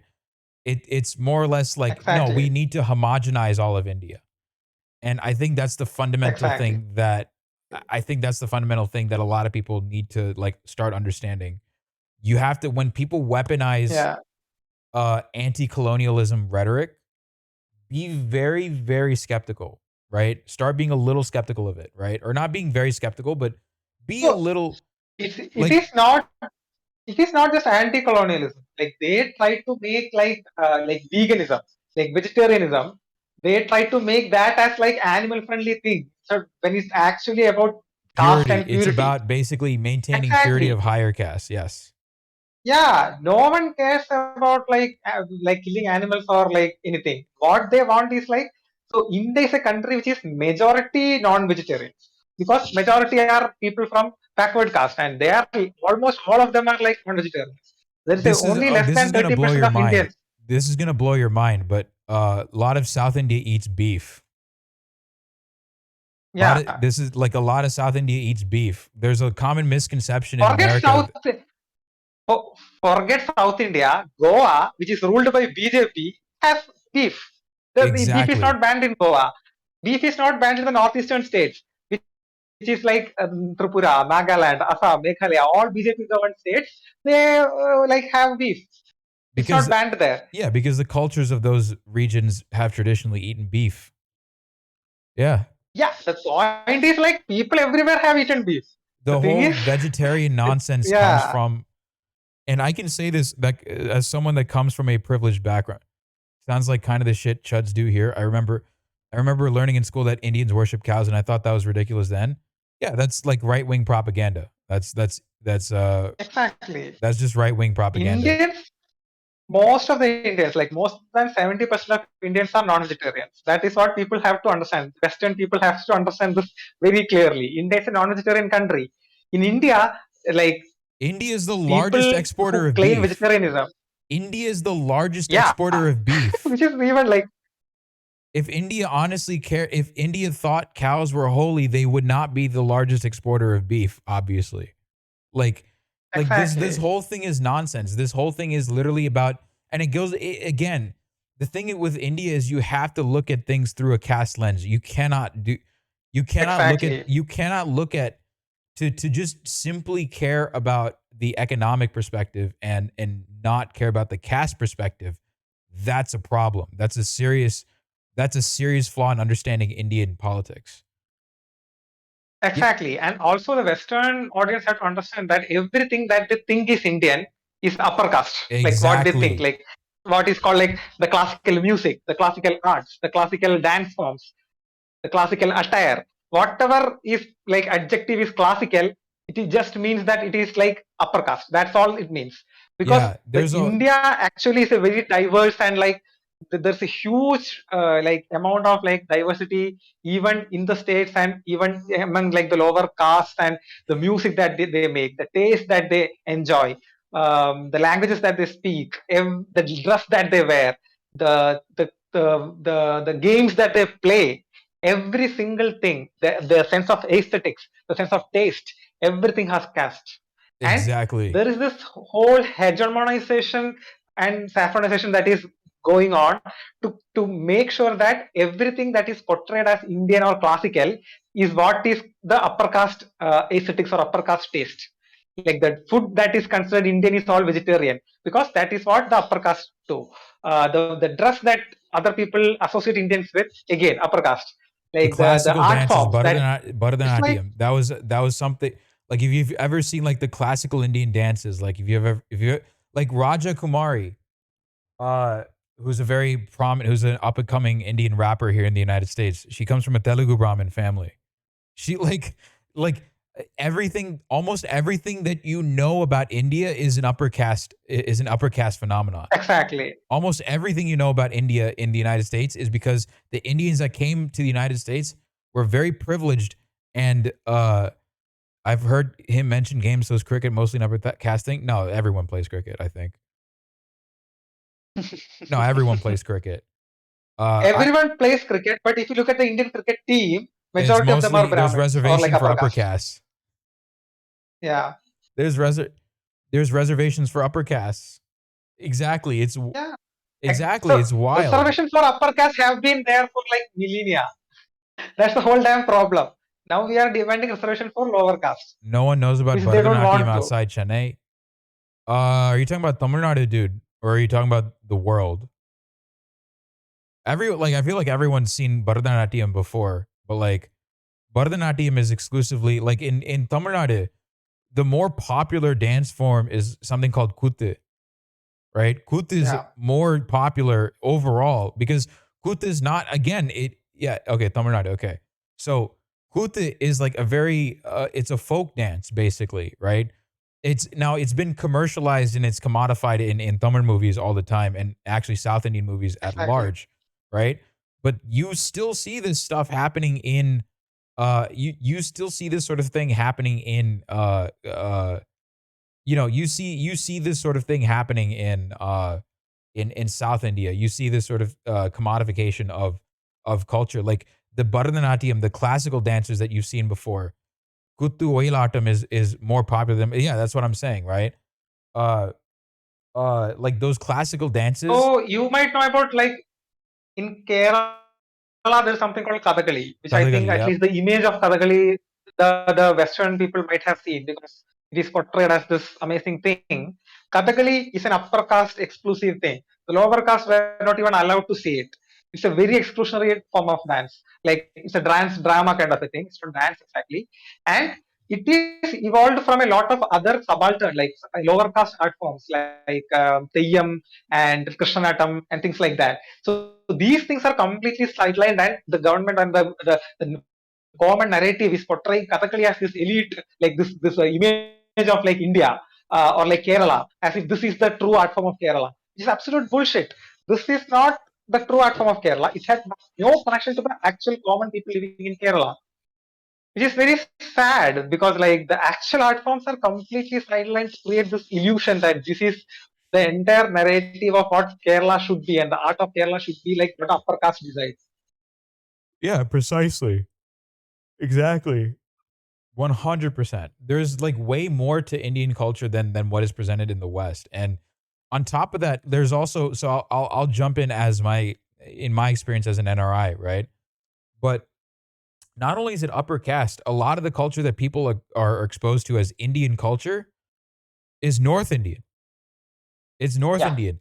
To all the Americans in the chat, think of the one Indian food you think of. What are the two words that come to mind immediately when I say Indian food? Almost immediately. Butter chicken. Yeah. Butter chicken. Easy. How many of you Dosa guys have or heard of idli. chicken 65? Of idiyappam? Of mutton Dosa? korambu? Butter chicken. Yep. Mutton curry. Yeah. Mutton curry. How many of you heard of chettinad chicken? Right? Or dosa or idli? Not that many of you have heard of that stuff. Right? None of you have heard of jigardan. I'm almost positive no one outside of maybe Tamil Nadu and Kerala has heard of jigardanda. No one. Almost Yeah. no one knows what that is. Right? Because again, there's North Indian Brahminical hegemonic power in India that gets exported to the United States through things like through things like these cultural exports. In the Bay Area, it's more of a South Indian upper caste influence, but overall in America, it's North Indian upper caste influence. Right? That's another thing to keep in mind, right? Um like there's a lot of stuff that you think you know about India is really like a lot of stuff you think you know about India is only part of the picture. It's like a quarter. It's like 10% of the picture, probably, I would say. Right? There are like people think like Hindi is like the national language of India. People think if you're Indian, you speak Hindi. But there are actually 23 languages that have constitutional status. And that isn't even talking about the tribal languages that have no recognition whatsoever. Right? There are no like Gondi, Kuruk, Tulu. Tulu is not a tribal language, but Tulu, Kodava, Irula, right? Many languages in Arunachal Pradesh that have absolutely no legal recognition whatsoever, right? And that's because there's a very sanitized caste-based image that is being sold to the rest of the world, right? It is that of the upper caste. It is that of North India, right?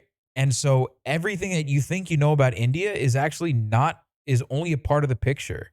That's it, right? And blowing my mind here, yeah. Because here's the thing, you're not the only. Even Hindu gods, South Indians worship different gods. Yeah, how many? Like, ask a North Indian. I dare you, ask a North Indian who Ayyappan is, who Mariamman is, who Yeah. Meenachi Amman is.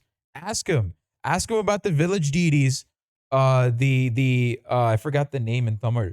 The village deities that are like on the side of the road that you have to go. You have to drive to like a village in order to see. Right, like village protector deities. Right, Murugan. I think Murugan is also a North Indian god, but Murugan is like Ayanar, right? Yeah, no one knows about these gods, right? In the north. They think Muniappan, yeah. Uh uh uh there's almost 440 plus languages in India. Yeah, and only 23 of them have official status, right? There are languages with millions of speakers. Like I mentioned, Tulu has like 2 million speakers, no official status whatsoever. There are languages with more 30 with languages. what? So 30 languages have more than a million speakers in India. And only 23 of them have status. Yeah. Only 23 of them do. They don't all have specific status. And the other, Nadar Kadavul. Okay, cool. That's what they're called in Tamil, but I butchered that name. But what was I trying to say? Like, you have, like, there's so much to India that isn't talked about, that isn't explored. And part of it is due to caste based hegemony. A lot of it is due to this caste based hegemony that has been, but a lot of it is due to, like, think about like Sanskrit, for example.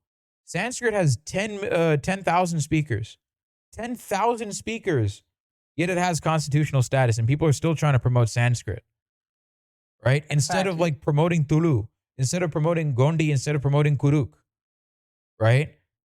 Yeah, like every religion has passed through India at some point, right? Judaism, Islam, Christianity, all the Abrahamic faiths, even Zoroastrianism is in India. like Yeah, Zoroastrianism Parsi. is in India. Like the Parsi communities in India. Like religions you wouldn't even think that would be in India are in India, right? Right?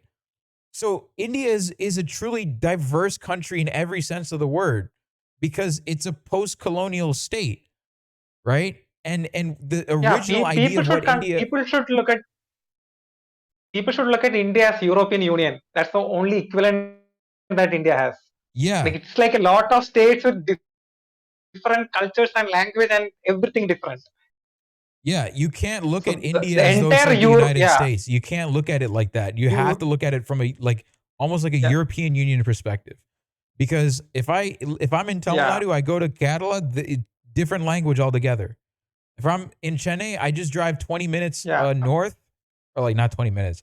I drive like if an hour or two north. I'm in a different state that speaks a different language, right? Or the continent of Africa. That's yeah. another Can't good point. understand a Yeah, word. Africa's another good Yeah, example. Yeah, yeah. The continent of Africa. that's actually Yeah, probably even a better example than Europe actually.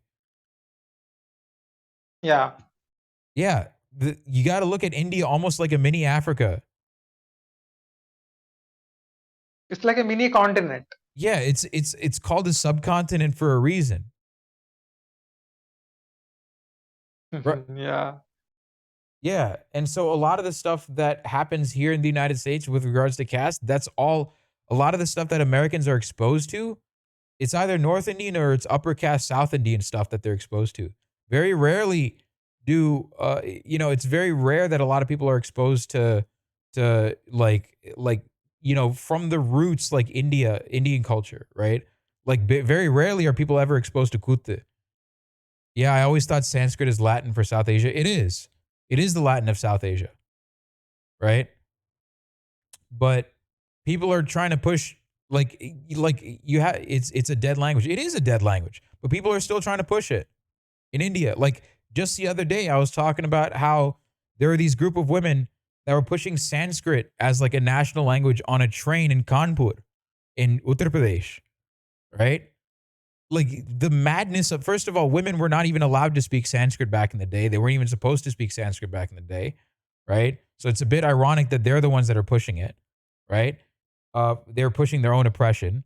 And then the second thing is, uh, they're the one like Sanskrit is a like you don't really need Sanskrit. Like I don't understand the point of pushing all this. It makes no sense. There are languages that are spoken with no official status, and part of this whole nonsense is like there are languages in the north that have basically been in decline because Hindi's been made the official language of that state.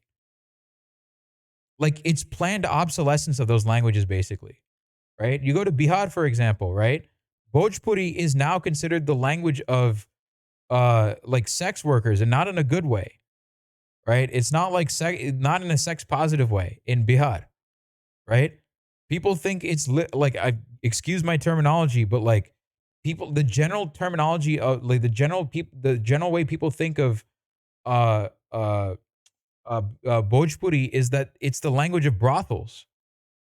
Like it even seeps into the mainstream media in Bollywood.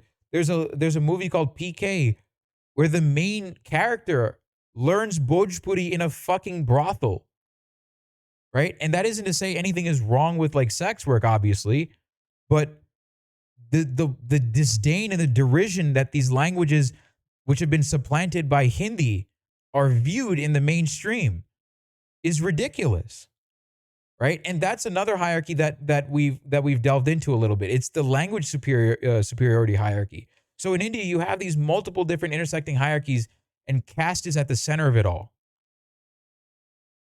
yeah. Especially with food, like how purity is associated with food. Like there are people who won't eat like from the same, like the hotels has to be like the kitchen has to be isolated.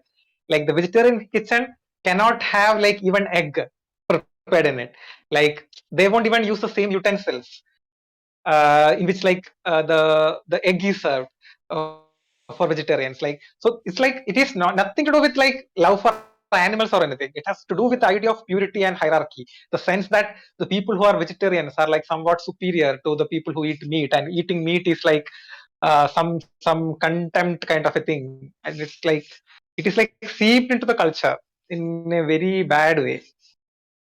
Right, exactly. This caste hierarchy nonsense has really like you had us. I want to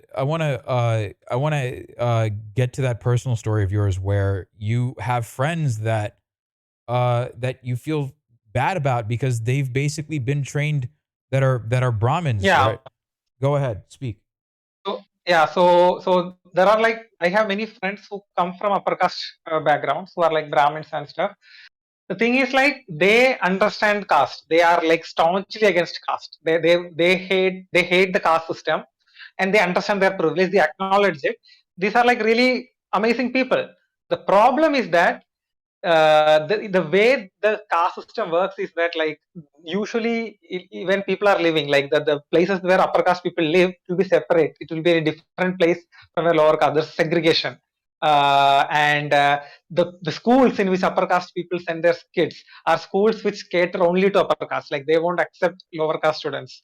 So they will be sending it to some like rich private schools where like which are like the teachers will be upper caste.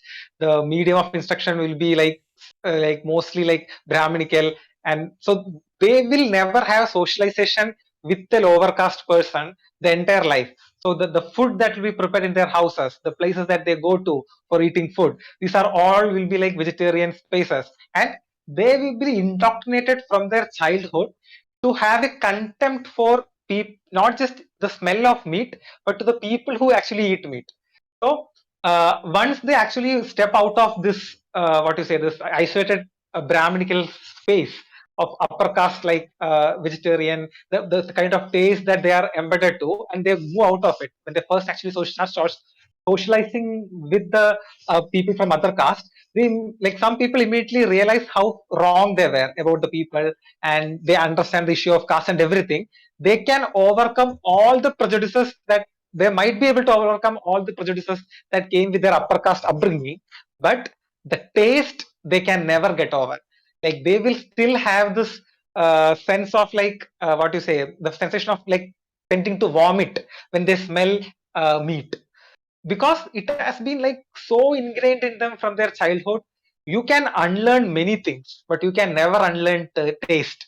And this is one of the reasons why it is so hard for a like intercaste marriage to happen in the country, because a person can adjust to everything else, like they can accommodate everything about another person, but taste is so fundamental that the smell of like another person cooking meat or eating meat will create this much revulsion subconsciously that it's like very hard to overcome. And it is really sad that these people have to go through this because of what their parents indoctrinated to them.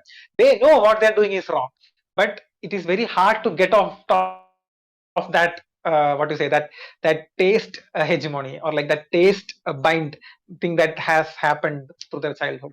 It's crazy.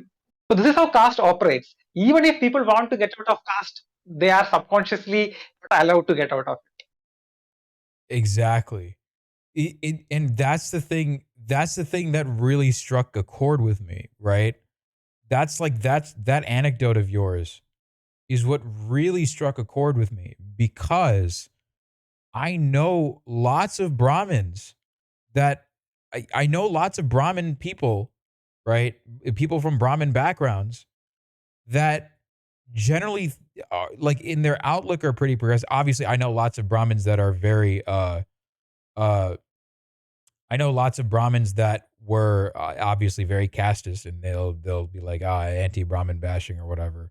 I know people like that, obviously, but I know like I know lots of people whose heart is in the right place, right? But because of how, and I was talking about this earlier on, I think a couple streams ago, right? I was talking about this, I think on Wednesday or Thursday. That's how ingrained caste is into you, right? It's ingrained into your very senses, right? It's ingrained into your sense of smell. It's ingrained into your sense of taste, right? Like that's a different that's another layer of segregation, right? It's to the point where you literally cannot go near Like you are physically repulsed by not just meat, but like like that's a horrible prison. That's a horrible mental prison for your mind to be in, right? Because you know what what your body is doing is absolutely wrong. You know for a fact when you think about it that like the smell of meat is like recoiling at the smell of meat and doing that is all wrong, right? Like discriminating against people who eat meat, that's all wrong. You know that when you think about it. But having that involuntary response and having to deal with that, that is a torture.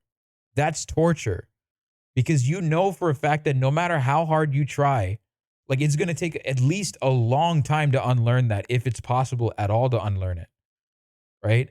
And that's incredibly sad, right? And so this is what I mean by we're not attacking anyone in particular. We're not attacking any one Brahmin person in particular when we say Brahminism is a problem. We're talking again, when we talk about all this stuff, we're talking about it from a very systemic perspective. All of the stuff that we're talking about is systemic, right? These are systemic issues that need to be fought systemically, right? Can you hear Yeah. me? Okay, gotcha. Yeah. So like that's the So go ahead. no, you go ahead. You finish.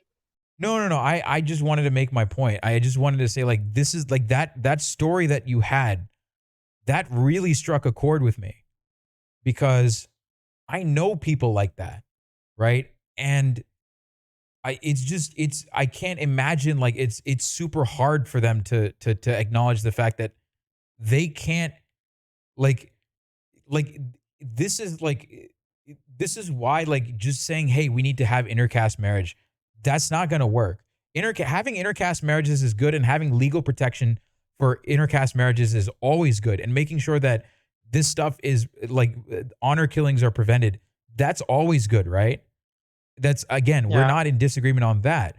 But this stuff has to be attacked at a more systemic level, right? Yeah, because This has you to be are attacked removing the at the interpersonal level possibility as of two well. people falling in love. Exactly. Yeah, caste governs Uh, who falls in love. This system of exactly. oppression literally governs who people fall in love with, right? My own cousin, right, got married to a person in her caste. It's arranged marriage, right? Everything like arranged marriage is a very easy way to get married. It's a very again, it's a very easy way to get set up with someone that you like. Intercaste marriage, why not just eliminate caste together? I mean, but that's the point. I mean, that's what we're trying to do here, right? But again, that's this thing that's easier said than done. That's the whole point of like caste abolition movement. That's the whole point of the AMBEDKARITE movement, right? We're trying to get rid of the whole notion of caste to begin with, right? But again, a lot of the Yeah. So intercaste marriage another is a thing. band-aid on the So situation.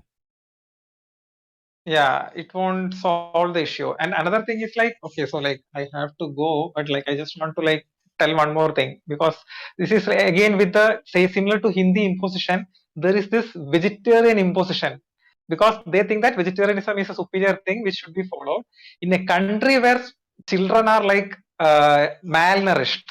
Majority of the people cannot have 3 meals a day.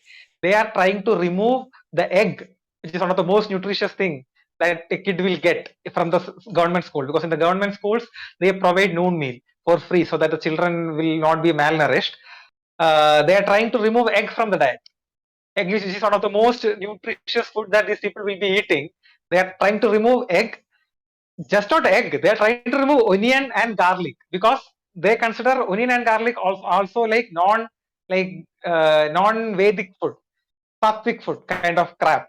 So it's not just so that is why the vegetarianism in India is not just it's nothing to do with animal protection. Because what if like which vegetarian will have a problem with like onion and garlic? So this is like completely a caste thing, and it is like affecting people in a very what you say like at a fundamental level that the right to eat food is like being taken away from them. And yeah. So I just wanted to like add that also. So before you go, I do wanted to ask you a couple of like silly questions just to lighten the mood a little bit. So I hope you'll Okay. entertain that a little bit. So first of all, Yeah, Mohanlal yeah. versus Mammootty. Which one? Mamuka. Which one? Oh, I don't like have any after that sexual harassment thing came out. I am like I don't like the male actors in Malayalam anymore Oh, okay. because their stand in that thing was like very bad. Oh, I did So I actually I didn't like know about this one. I got to look into that actually. I got to look into that stuff more. okay, yeah. So there was a case in which like one of the actors in Malayalam movie tried to like so basically a female actor was sexually harassed by goons set up by a male actor, and the movie industry as a whole didn't try to take a stand. They didn't try to stand with the survivor, and they kind to Jesus try to delay Christ. it and downplay it. So at that point, I lost all thing with like whichever affinity I had for Mammootty, Mohanlal, that kind of thing. I lost all this thing in that. So because of the sexual harassment thing, yeah, it is a pretty like it was a huge deal in Kerala. It was the first time that like then the open conversation of sexual harassment became a thing. Yeah. So the next question. Okay, yeah, okay, that makes sense. I mean, so what kind of movies do you watch then? Do you just in general? Oh, I mostly watch like English movies. Like I watch like Man from Earth. I like Man from Earth, Before Vendetta, all these kind of like movies that like which are enjoyable to watch and kind of like show some like I don't know like I like kind of like sci-fi movies too, but I prefer movies which have like a lot of conversations and some kind of like maybe some thrillers, but like which might have some political activism. Like Chicago, there was this movie on like what do you say, Chicago 99, Chicago 6 or 6, Chicago 7, I think. So for such political movies, I like sci-fi, yeah, things like that. And there are like I like movies of Parijit, like and like Tamil movies which exclusively talk about caste in some sense. Oh, so you and I have actually similar tastes when it comes to Indian movies. We care about like we like very political movies. So I'm also a big fan of Yeah, like Paranjit movies. Um, there's one that just released. I forgot the name of it. I want to release it. Are there any armed Maoist groups in India? I saw something about an IED group. IED taking a bus out a month I don't ago, and it know seems much sus to me. But about them. Gladio shit. He's talking about the Naxalites. But that's another conversation for Okay, later. Yeah, he's talking about the Naxalites. Yeah. yeah, That's another story for later. We'll go over that next stream because again, I don't want to keep you for too long, Pranav. But first of all, yeah, I hope you don't mind me saying one more thing in Malayalam. But Adiboli. Um, okay, sorry. thanks. No, I'm such I'm such a weirdo. But no, honestly, thank you for coming on the show. I genuinely appreciate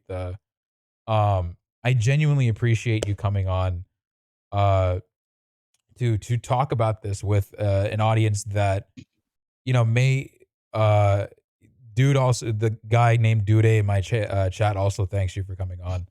Um basically thank you for coming on to talk about all this, and it's been an honor to have you on, and I genuinely thank you for providing your perspective, and I thanks for all the thank you for all the activism that you're doing in India as well.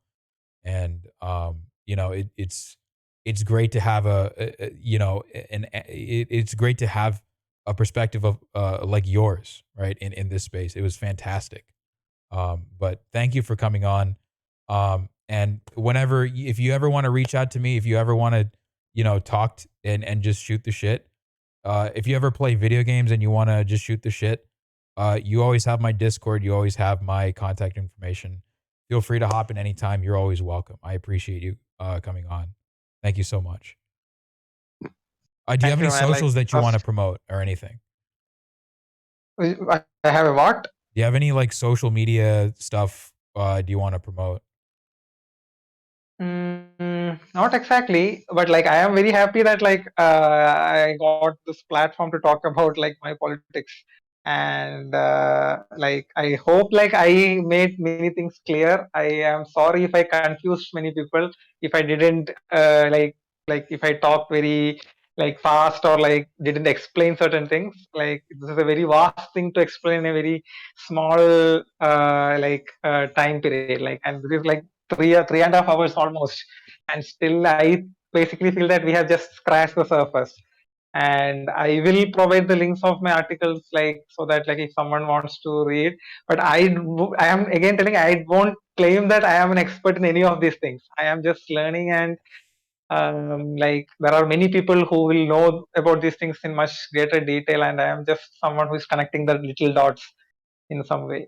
Yeah, thank you for having me. And sometimes, that's the best thing. Sometimes that's exactly what we need. Sometimes we need someone to connect the dots. But thank you for having the time to come on and talk about this work that you're doing, and overall the sort of the perspective of anarchism in India, and how and providing us case studies to work off of. It really helps, and this is a perspective that is badly needed, especially in leftist spaces, I think.